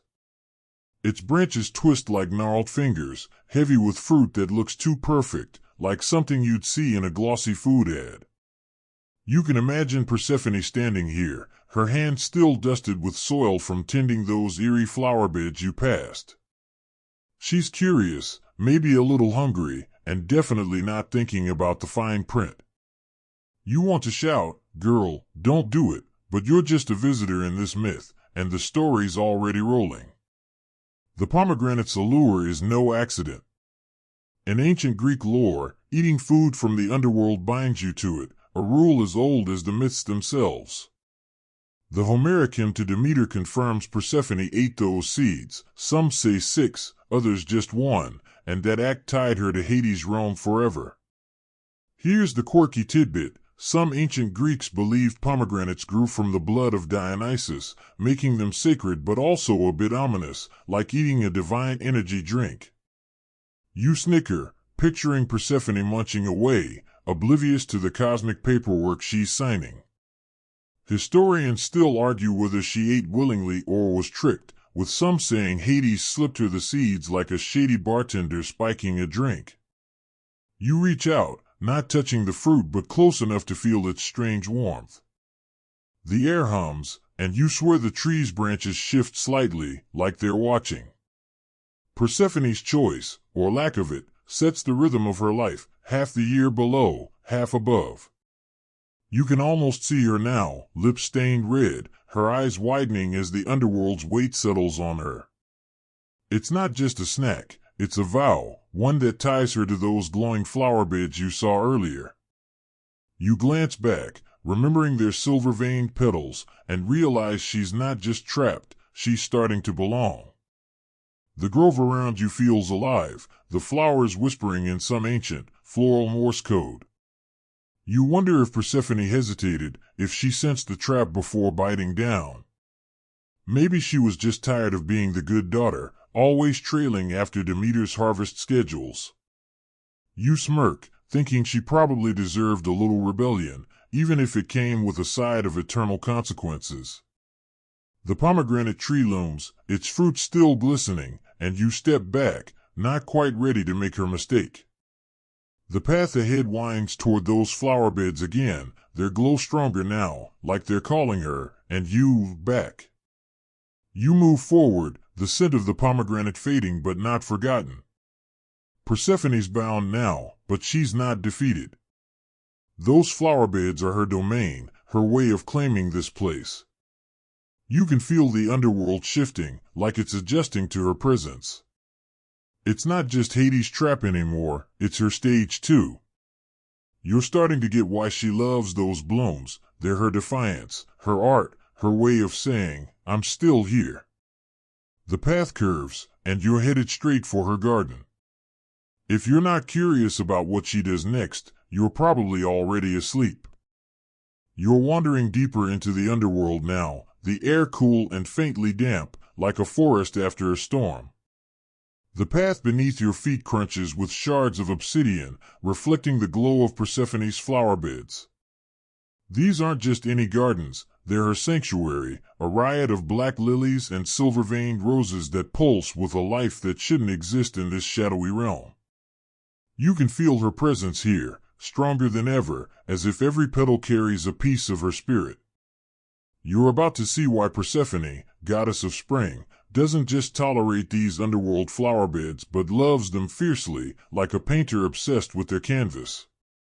The blooms around you are mesmerizing, their colors unnatural yet vivid, deep purples that shimmer like amethysts, blues that glow like moonlit waves. You kneel beside a cluster of flowers that look like tulips but feel like polished stone under your fingertips. They're cold, yet they sway as if breathing. Persephone's found something here that the upper world can't offer, a place where life defies death.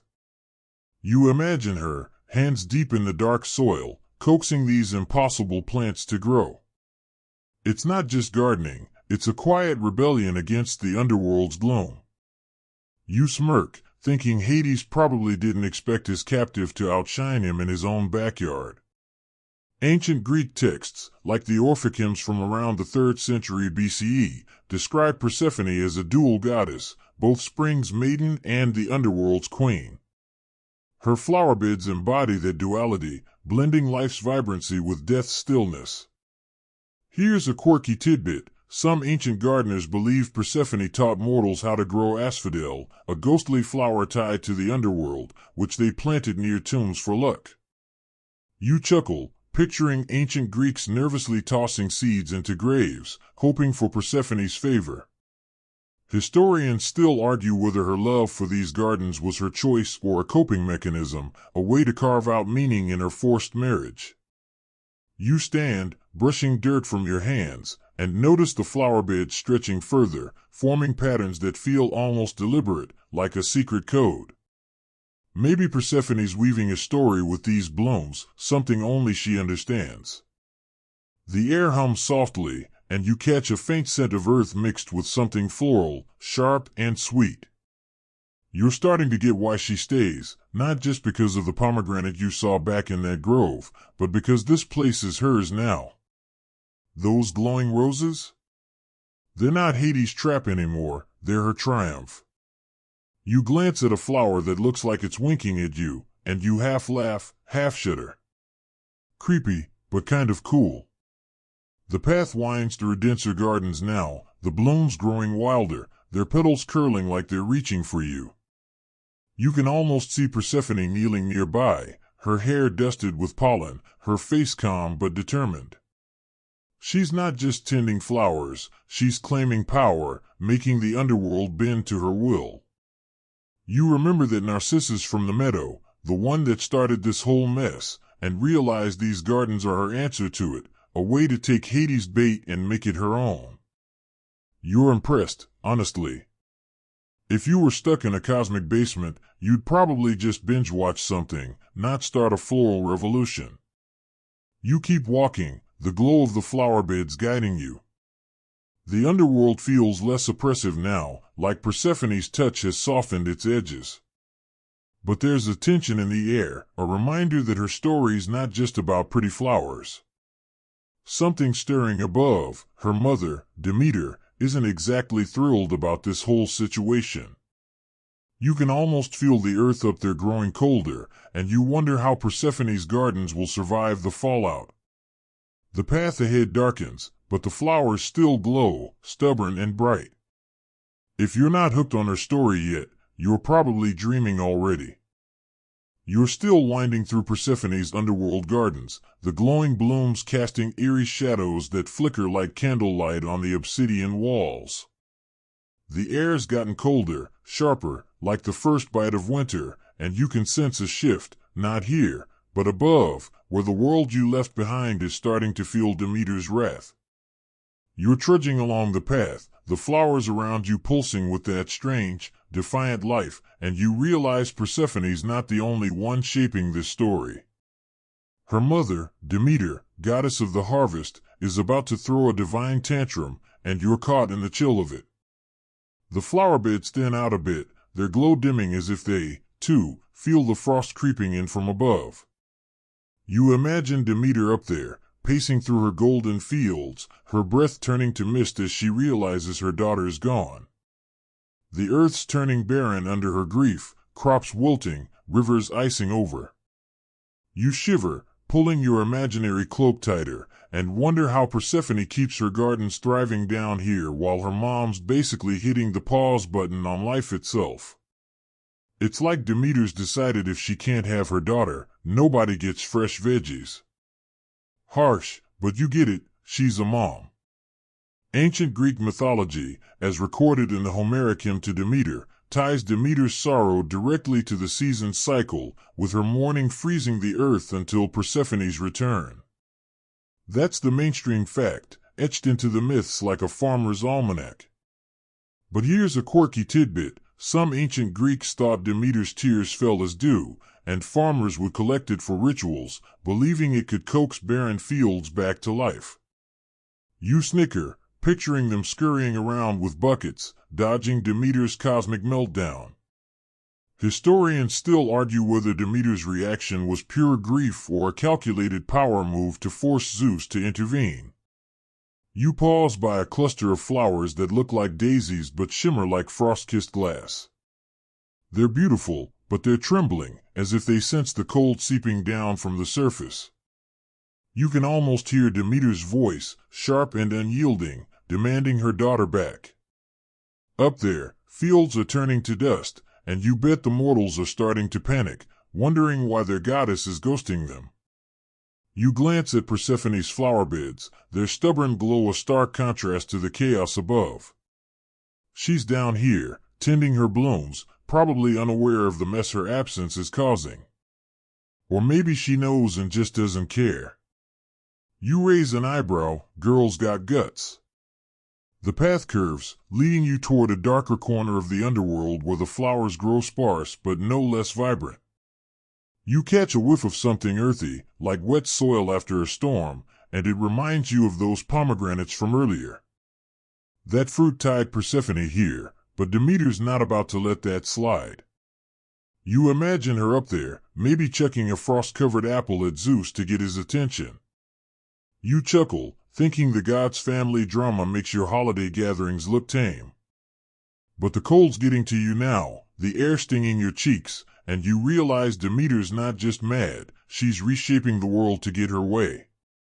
You keep moving, the flower beds guiding you like a lifeline. Persephone's gardens feel like a quiet act of defiance, a way to say, I'm still me, even here. But Demeter's frost is a reminder that this story's bigger than one goddess and her glowing blooms. The underworld's starting to feel like a chessboard, with Persephone and Demeter moving pieces neither fully controls. You're curious how this standoff plays out, and you're not sure who you're rooting for, Persephone's quiet rebellion or Demeter's icy rage. Either way, the path ahead beckons, and those flowers are still glowing, stubborn as ever.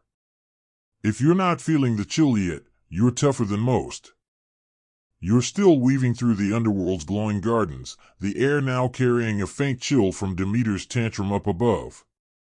The flower beds around you pulse with defiant life, their petals, black, silver, indigo, glimmering like stars against the obsidian ground.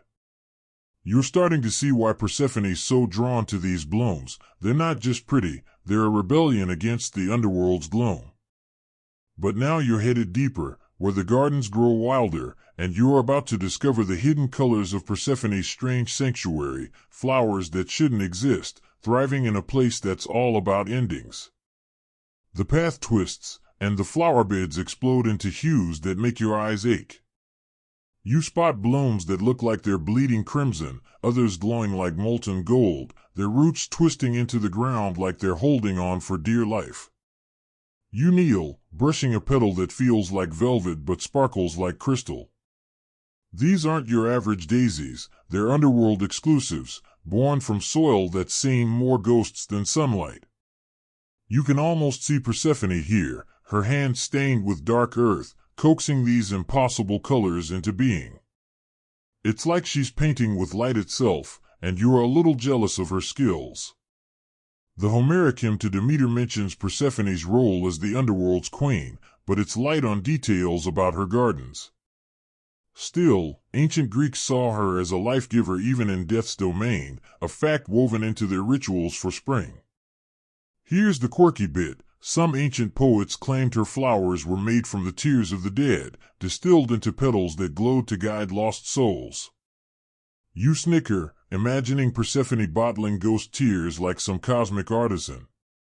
Historians still argue whether these gardens were her creation or a gift from Hades to keep her busy, like a divine arts and crafts project to distract her from escape plans. You stand, noticing how the flowers seem to lean toward you, their glow pulsing faintly, like they're alive in a way you can't quite grasp. The air smells of earth and something sharp, like ozone after lightning. You're starting to get why Persephone loves this place. It's not just a garden, it's a canvas where she rewrites the rules. Up above, Demeter's turning the world into a popsicle, but down here, Persephone's creating a riot of color that laughs in the face of death. You smirk, thinking she's probably got Hades second-guessing his whole Lord of Gloom vibe. The path winds tighter now, the flower beds growing denser, their colors so vivid they almost hum. You spot a bloom that looks like a lily but shifts from purple to silver when you blink, like it's playing tricks. You're tempted to touch it, but you remember that pomegranate from earlier, best not to mess with underworld snacks or flowers. You chuckle, wondering if Persephone ever got tired of Hades' don't eat the decor rule. Her gardens feel like a quiet power move, a way to say, this place is mine too. You can feel the underworld shifting, like it's starting to bend to her will. As you move forward, the glow of the flower beds lights your way, but the chill from above lingers, a reminder of Demeter's wrath. You are caught between two worlds, Persephone's vibrant rebellion down here and her mother's icy grief up there. The flowers seem to pulse in time with your steps, like they're urging you deeper. You're not sure what's coming next, but you're hooked on Persephone's story, her ability to make life bloom where it shouldn't. If you're not marveling at these colors yet, you're probably too busy dodging imaginary frostbite. You're still wandering through Persephone's underworld gardens, the vibrant blooms glowing like neon signs in a midnight fog. The airs thick with that earthy, ozone-tinged scent, and the faint chill from Demeter's surface meltdown lingers, but it's not enough to dim the flowerbed's stubborn shine. You're heading toward a clearing now, where the path widens, and you sense a shift in the underworld's mood, like the tension before a family reunion goes south. Zeus, the big boss of the gods, is about to step in, and you're about to see him fumble his way through this divine mess, trying to balance Persephone's dual worlds while keeping everyone from throwing lightning bolts or frost. The clearing opens up, and the flowerbeds here are sparser but no less striking. Think deep violet petals with edges that shimmer like they're dipped in moonlight. You can almost picture Persephone pausing her gardening to glance up, sensing the cosmic drama about to unfold. Zeus, king of the gods, isn't exactly known for his stellar parenting, and now he's stuck mediating between his sister Demeter's icy rage and Hades' stubborn claim on Persephone. You smirk, imagining Zeus rubbing his temples, muttering, "Why can't my family just get along?" as he tries to broker a deal. Ancient Greek mythology, as detailed in the Homeric hymn to Demeter, confirms Zeus's role as the reluctant referee who decrees Persephone's split time between the underworld and the surface. That's the mainstream fact. His decision sets the seasons in motion. Here's the quirky tidbit. Some ancient Greeks believed Persephone's underworld gardens inspired certain mystery cults, like the Eleusinian Mysteries, where initiates mimicked her journey with rituals involving flowers and seeds. You chuckle, picturing toga-clad folks doing secret flowerbed cosplay to honor her. Historians still argue whether Zeus's compromise was a fair split or a cop-out to avoid picking a side between Demeter and Hades. You're standing in the clearing now, the glowing flowers casting a soft light that makes the obsidian ground look like a starry sky. You can feel the weight of Zeus's decision hanging in the air, like a storm cloud ready to burst. Persephone's bound to the underworld by that pomegranate you saw earlier, but Demeter's not letting her go without a fight. Zeus, in his infinite wisdom, decides to split the baby, metaphorically, thank goodness, ruling that Persephone spends half the year below and half above. You roll your eyes, thinking he probably just wanted to get back to his lightning bolt polishing. But this deal means Persephone's life, and her gardens, will never be the same. The flowers around you seem to pulse with a quiet defiance, like they're mirroring Persephone's own resolve.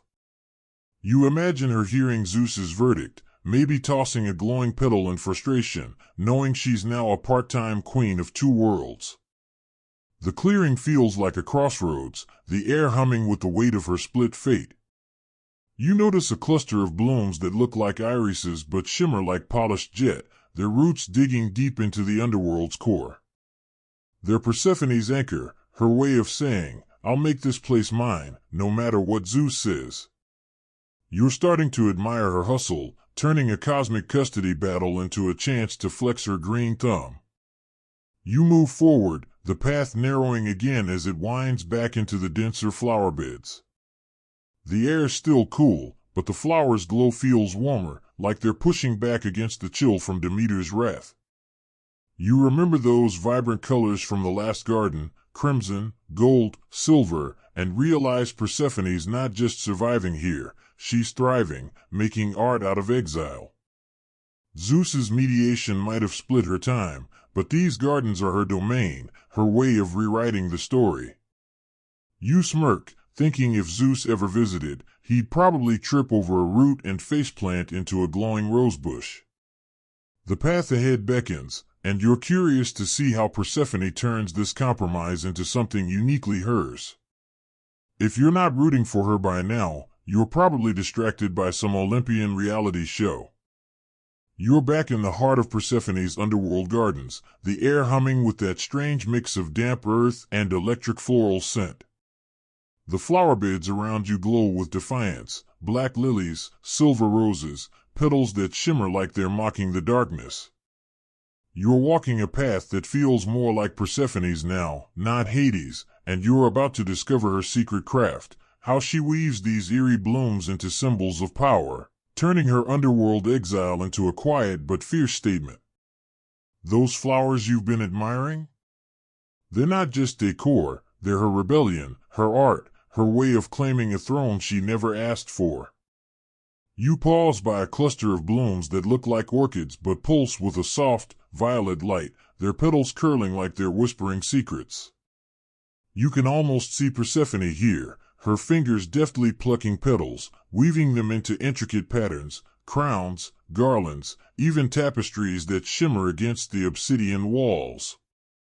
She's not just gardening, she's crafting something bigger, something that says, I'm not just Hades' wife or Demeter's daughter, I'm me.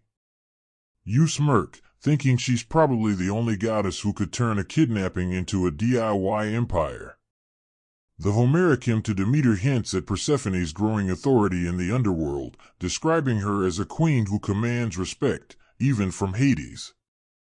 That's the mainstream fact, her role evolves from captive to co-ruler. Here's the quirky tidbit. Some ancient Greek vase paintings show Persephone holding woven floral crowns, suggesting she used her gardens to create ritual objects for underworld ceremonies. You chuckle, picturing her teaching restless spirits how to make flower crowns, like a divine camp counselor. Historians still argue whether her craft was a literal skill or a metaphor for her reshaping the underworld's identity, turning it from a prison into a palace. You kneel, brushing a petal that feels like silk but glows like a tiny lantern. The air's warm here, the chill from Demeter's wrath fading as Persephone's influence grows stronger. You imagine her weaving these blooms into something more, a necklace that hums with underworld magic, or a veil that shimmers like starlight. Each creation is a power move, a way to stamp her mark on this place.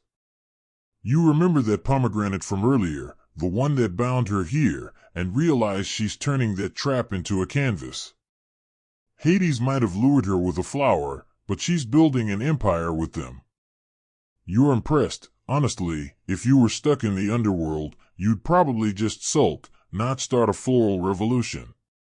The path winds through denser flower beds now, the blooms growing wilder, their colors so vivid they almost hum.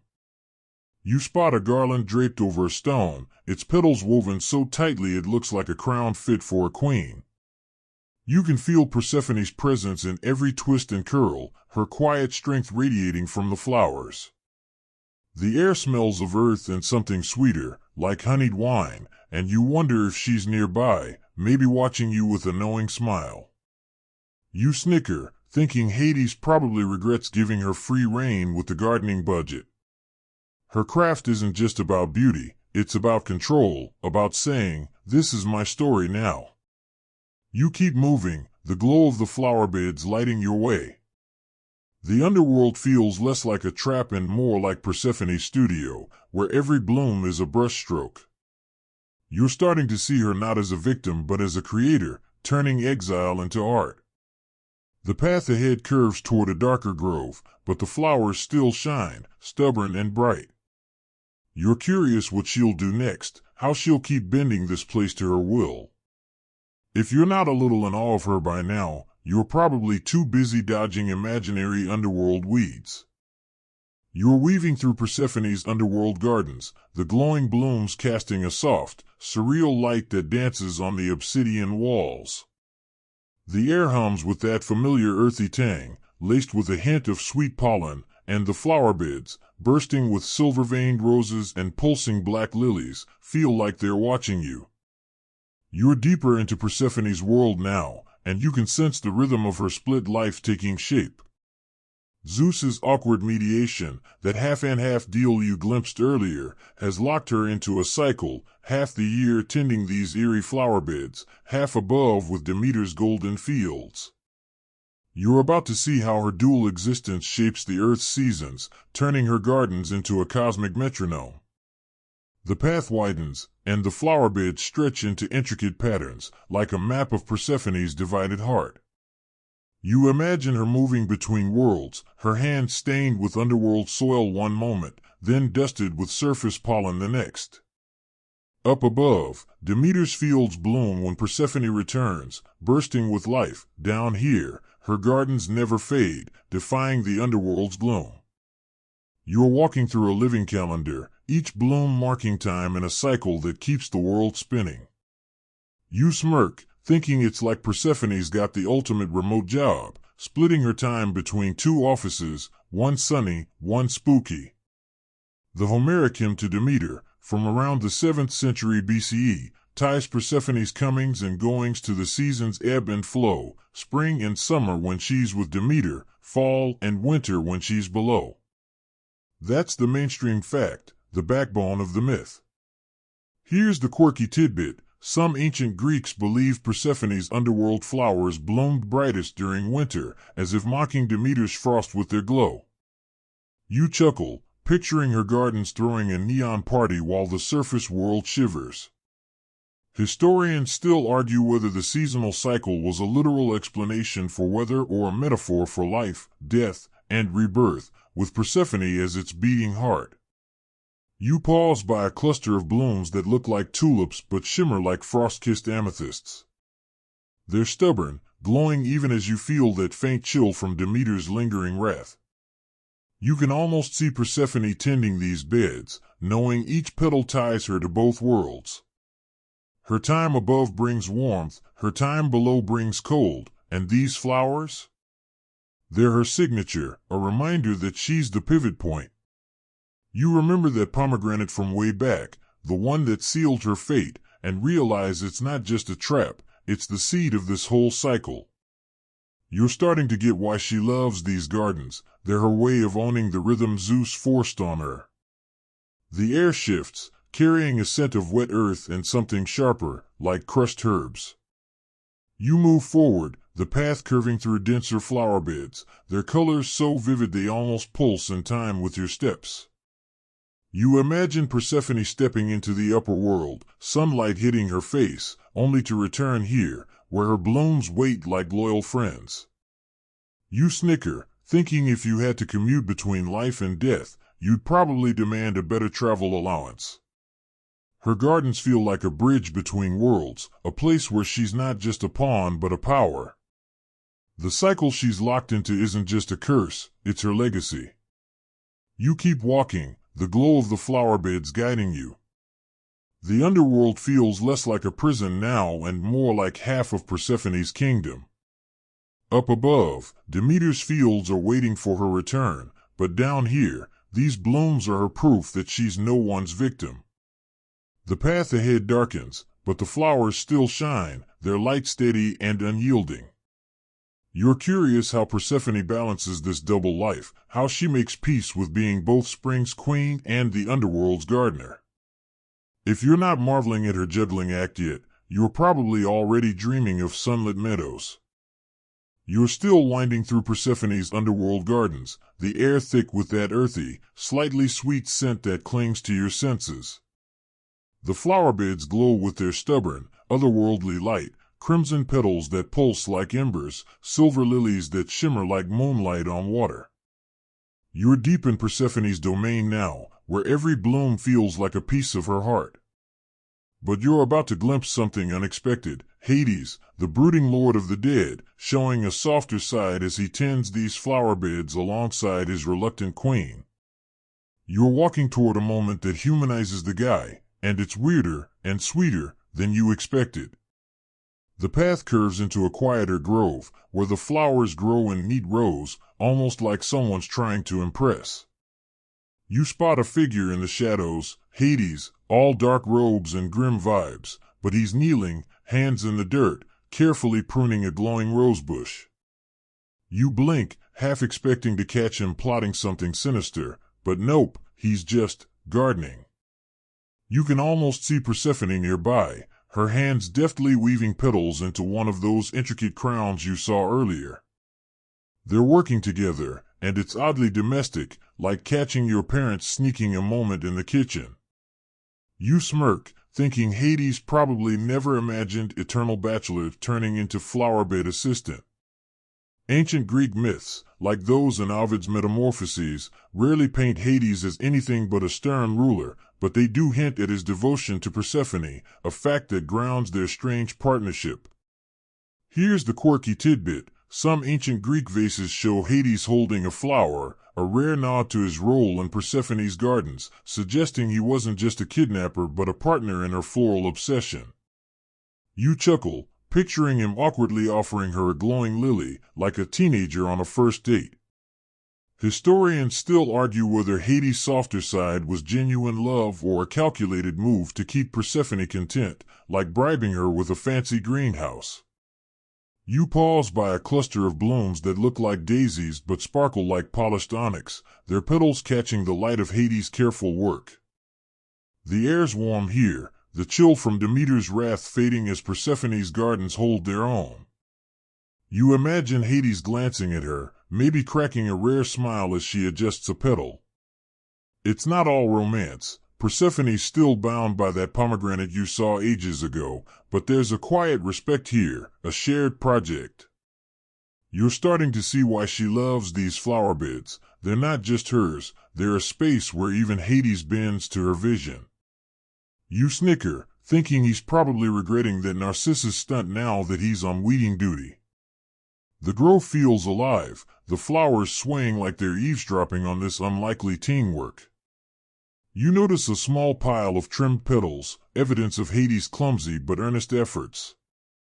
The scent of earth and sweet pollen wraps around you, and you realize this moment, Hades and Persephone, side by side, is what makes her gardens more than a coping mechanism. They're a partnership, a way for her to carve out power in a place that tried to cage her. You remember those vibrant colors from earlier, gold, indigo, crimson, and see them reflected here, in the way they work together, silent but steady. You move forward, the path winding back into denser flower beds. The underworld feels less like a trap now, more like a shared home, even if it's a weird one. Hades' softer side doesn't erase the pomegranate or Zeus's messy mediation, but it adds a layer to Persephone's story. She's not just surviving, she's building something with the guy who started this mess. The flowers glow brighter, like they're cheering her on. You're curious what comes next, how her gardens ripple beyond this underworld grove. If you're not a little charmed by this odd couple yet, you're probably too busy dodging imaginary thorns. You're still wandering through Persephone's underworld gardens, the glowing blooms casting their surreal light across the obsidian ground, petals of violet and silver that pulse like they've got a heartbeat. The air carries that familiar earthy sweetness, now mixed with a faint hint of incense, like a distant ritual. You're moving away from that quiet moment with Hades and Persephone tending the flower beds together, but her influence lingers in every shimmering leaf. Now you're stepping into the world above, where mortals, ancient Greeks, honor Persephone with whispers and rituals tied to her sacred blooms. You're about to see how her underworld gardens ripple into the lives of those who plant and pray under the sun. The path fades, and you imagine yourself surfacing into a sunlit field, the air warm and buzzing with bees. You're in ancient Greece now, where farmers and priests kneel in the dirt, their hands full of seeds and flowers they believe carry Persephone's blessing. They're planting asphodel, those ghostly blooms tied to her underworld gardens, in fields and near graves, hoping to curry her favor. You can almost hear their murmured prayers, asking for fertile harvests or safe passage for their dead. It's like they're sending postcards to Persephone, hoping she'll notice their devotion from her flower beds below. You smirk, thinking they're probably hedging their bets with both her and Demeter, just in case. The Homeric hymn to Demeter mentions rituals honoring Persephone, especially in the Eleusinian Mysteries, where her journey was reenacted to celebrate life cycles, a mainstream fact rooted in ancient Greek religion. Here's the quirky tidbit. Some rural Greeks believed scattering petals from certain flowers, like asphodel, could summon Persephone's protection during harvest season, as if she'd pop up like a divine gardener to check their work. You chuckle, picturing farmers tossing petals like confetti, hoping their crops don't flop. Historians still argue whether these rituals were purely spiritual or a practical way to unify communities around Persephone's dual role as spring's queen and underworld's ruler. You kneel in the imaginary field, running your fingers through the warm soil, feeling the echo of Persephone's touch in the asphodel's pale petals. The air smells of sun-baked earth and faint floral notes, a stark contrast to the underworld's cool dampness. You realize these mortal rituals are more than superstition. They're a bridge to Persephone, a way to honor her flower beds that defy death itself. You remember those glowing lilies from her gardens, their stubborn shine, and see their influence here, in the way mortals cling to her story. It's like she's not just a goddess but a symbol of hope, blooming where nothing should. The field stretches around you, dotted with offerings, petals, seeds, even small woven crowns like the ones Persephone crafted below. You imagine her sensing these tributes, maybe smiling as she tends her underworld blooms. You snicker, thinking she'd probably roll her eyes at some of the more dramatic prayers, like that one guy begging for a bumper crop of olives. But these rituals tie her to the world above, making her more than Hades' queen or Demeter's daughter. She's a goddess mortals turn to when life feels fragile. You stand, brushing dirt from your hands, feeling the warmth of the sun but also the pull of the underworld's glow. You step forward, the field fading as the path draws you back toward Persephone's gardens. The mortal world's rituals linger in your mind, a reminder that her flower beds aren't just hers, they're a story shared across worlds. The air shifts, carrying that familiar underworld scent of earth and pollen. You're curious how Persephone's gardens keep thriving, how they hold their own against the cosmic tug-of-war between her two lives.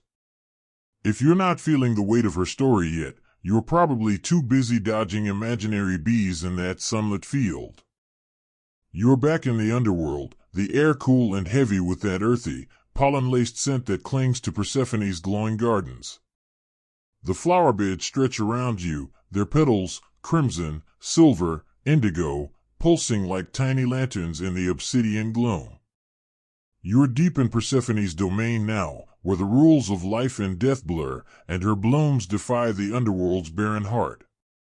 You're about to marvel at how these flower beds create an eternal spring, a stubborn burst of life that laughs in the face of the underworld's darkness, making this place feel less like a tomb and more like a secret greenhouse. The path winds through denser gardens, where the flowers grow wilder, their colors so vivid they almost hum. You spot blooms that look like tulips but shimmer like polished emeralds, their roots twisting into the ground like they're anchoring eternity itself. You kneel, brushing a petal that feels cool and smooth, like glass warmed by a hidden flame. These aren't just plants, they're Persephone's defiance, her way of saying, death doesn't get the last word. You imagine her here, hands deep in the dark soil, coaxing life from a place that's supposed to be all about endings. You smirk, thinking she's basically the ultimate plant mom, thriving where no one else could. Ancient Greek myths, like those in the Orphic hymns, describe Persephone as a life-giver even in the underworld, her presence bringing renewal to a realm of shadows, a mainstream fact tied to her dual role.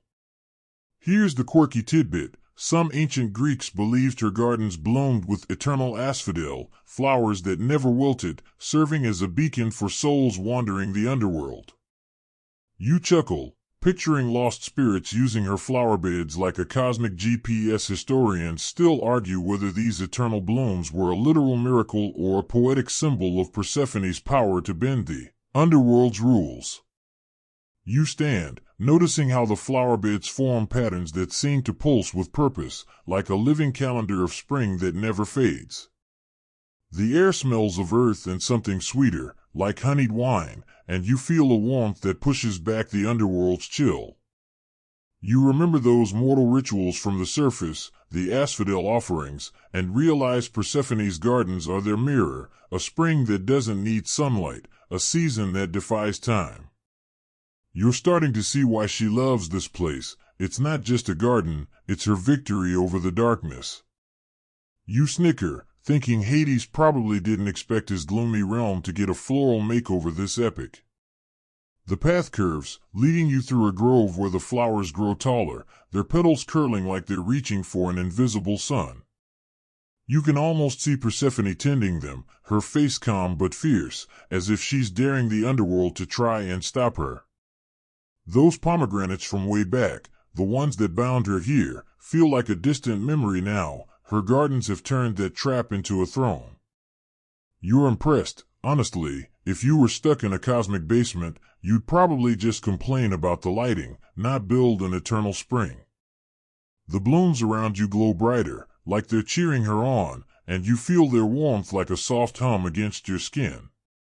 You keep moving, the flower beds guiding you deeper. The underworld feels less oppressive now, more like a sanctuary Persephone's carved out for herself. You're curious how she balances this eternal spring with the world above, where Demeter's waiting with her own seasons. The flowers seem to whisper her story, their glow a reminder that she's not just surviving, she's rewriting the rules. The path ahead darkens, but the blooms still shine, stubborn and unyielding. If you're not in awe of her eternal spring yet, you're probably too busy dodging imaginary pollen. You're still wandering through Persephone's underworld gardens, the glowing blooms casting their eerie light across the obsidian ground, petals of silver and crimson that pulse like they're alive. The airs thick with that earthy, sweet scent, now tinged with a faint warmth, as if the flowers are pushing back against the underworld's chill. You're deep in Persephone's world, where her eternal spring defies the gloom, and you're about to feel the ripple of Demeter's reluctant truce. Her mother's icy wrath, that frost you sensed earlier, is thawing, but it's a bittersweet deal, and you're walking through the moment Persephone fully embraces her dual fate, her flower beds anchoring her in both worlds. The path winds through a grove where the flowers grow in intricate spirals, like they're mapping Persephone's divided life. You imagine Demeter up above, her grief softening as Zeus's mediation forces her to accept Persephone's split existence, half the year in the sun, half tending these glowing beds. You can almost see her, standing in a barren field, her hands unclenching as she lets go of her fight. Down here, Persephone's gardens feel like a quiet answer, their stubborn glow saying, "I'm okay, Mom." You smirk, thinking Demeter's probably still grumbling about Hades' shady pomegranate trick from way back. The Homeric hymn to Demeter describes Demeter's eventual acceptance of Persephone's dual role, a mainstream fact that seals the seasonal cycle. Her return brings spring, her descent brings winter. Here's the quirky tidbit. Some ancient Greeks believed Demeter marked the truce by planting a single underworld flower, a glowing asphodel, in her own fields, a nod to her daughter's other life. You chuckle, picturing Demeter grudgingly sticking a spooky flower in her sunny garden, like a mom keeping her kid's weird art project. Historians still argue whether Demeter's truce was true peace or just exhaustion, a goddess worn down by fighting the underworld's pull. You pause by a cluster of blooms that look like roses but shimmer like polished jet, their petals catching the light in a way that feels almost defiant. The air's warmer now, the chill from Demeter's wrath fading as her truce takes hold. You imagine Persephone sensing this shift, maybe weaving one of those floral crowns you saw earlier, her hand steady as she accepts her role as queen of two worlds.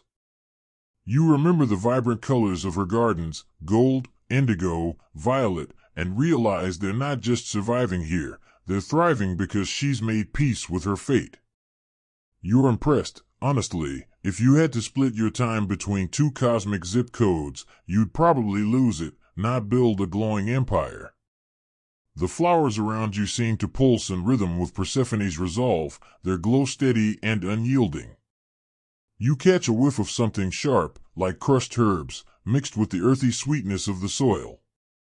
It's like the gardens are celebrating her choice to embrace both worlds, not just endure them.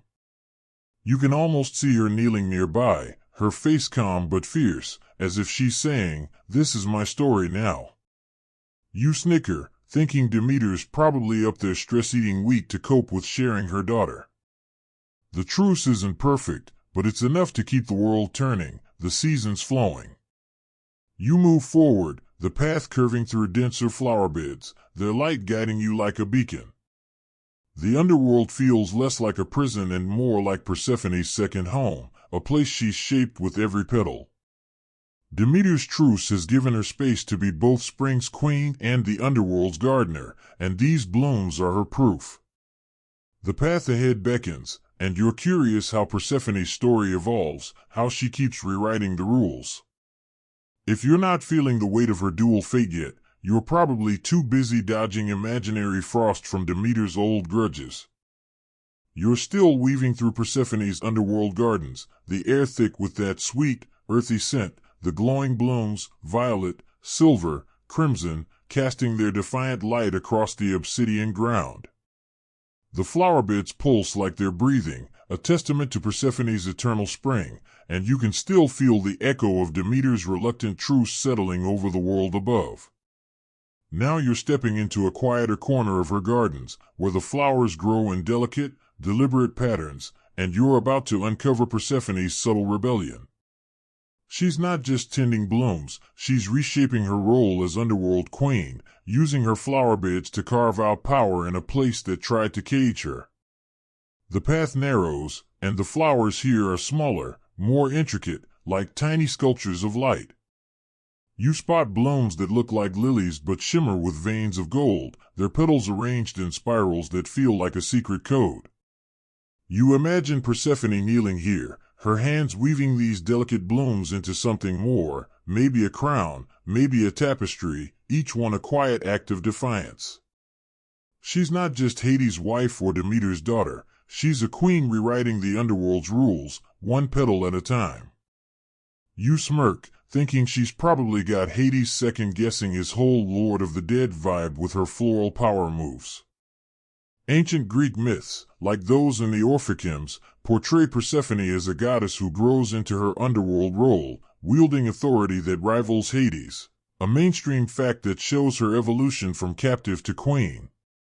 Here's the quirky tidbit. Some ancient texts suggest she used her flowers to influence the shades, the underworld's ghostly residents, guiding them with glowing petals like a divine traffic controller. You chuckle, picturing her directing lost souls with a bouquet, like a ghostly crossing guard. Historians still argue whether her rebellion was overt or subtle, a bold stand against Hades or a quiet reshaping of her fate through her gardens. You pause by a cluster of blooms that look like orchids but glow like tiny moons, their light soft but unyielding. The air's warm, carrying a scent of earth and something sharp, like crushed mint. You can almost see Persephone here, her fingers deftly arranging petals, her face calm but fierce, as if she's saying, "This is my domain now." You remember that pomegranate from way back, the one that bound her here, and realize she's turned that trap into a tool. Her flower beds aren't just pretty, they're a statement, a way to claim power in a place that tried to define her. You're impressed. If you were stuck in a cosmic contract, you'd probably just sulk, not start a floral revolution. The flowers around you seem to hum with her resolve, their glow steady and defiant. You notice a small woven crown of petals resting on a stone, its delicate design radiating quiet strength. It's like Persephone saying, "I'm not just surviving, I'm ruling." You snicker, thinking Hades probably regrets underestimating her, now that her gardens outshine his gloomy throne room. Her rebellion isn't loud, no lightning bolts or epic battles, just a steady, stubborn reshaping of the underworld through blooms that refuse to fade. You feel the weight of her story, the way she's turned exile into empowerment, and it's kind of inspiring.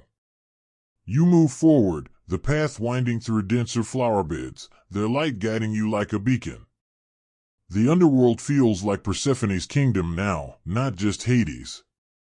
Her subtle rebellion, woven into every petal, shows she's more than a pawn in Zeus's mediation or Demeter's truce.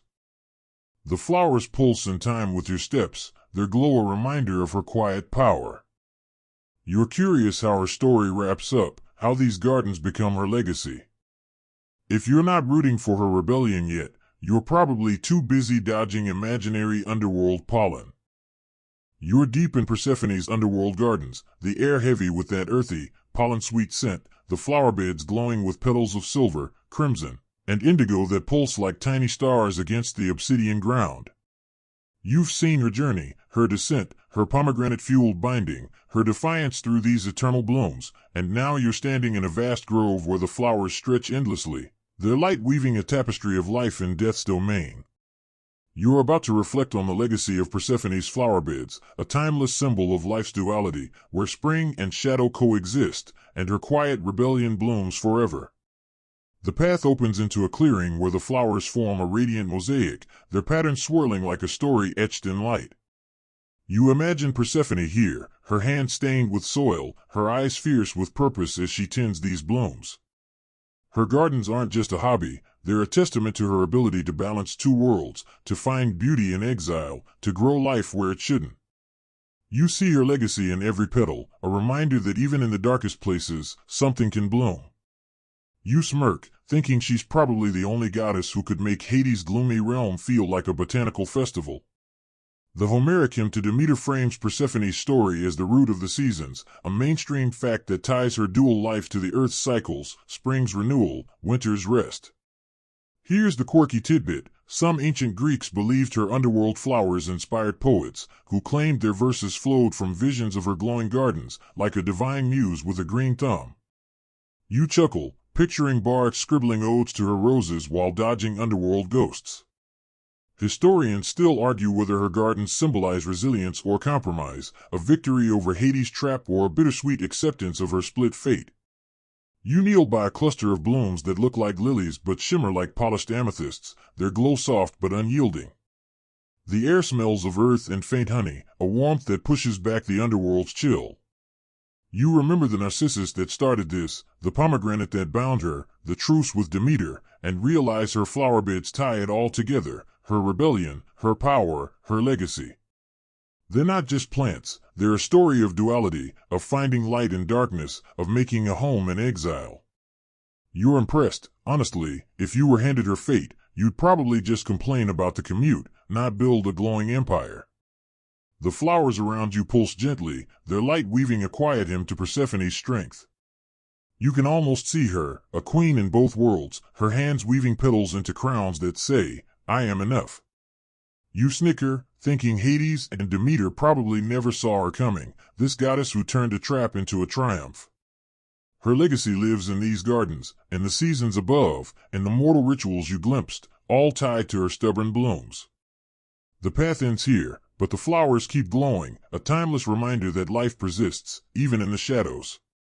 You're standing still now, the glow of Persephone's flower bed softening, their colors fading into a gentle, silvery light. The air feels calmer, the earthy scent blending with a whisper of sweetness, like a lullaby woven into the breeze.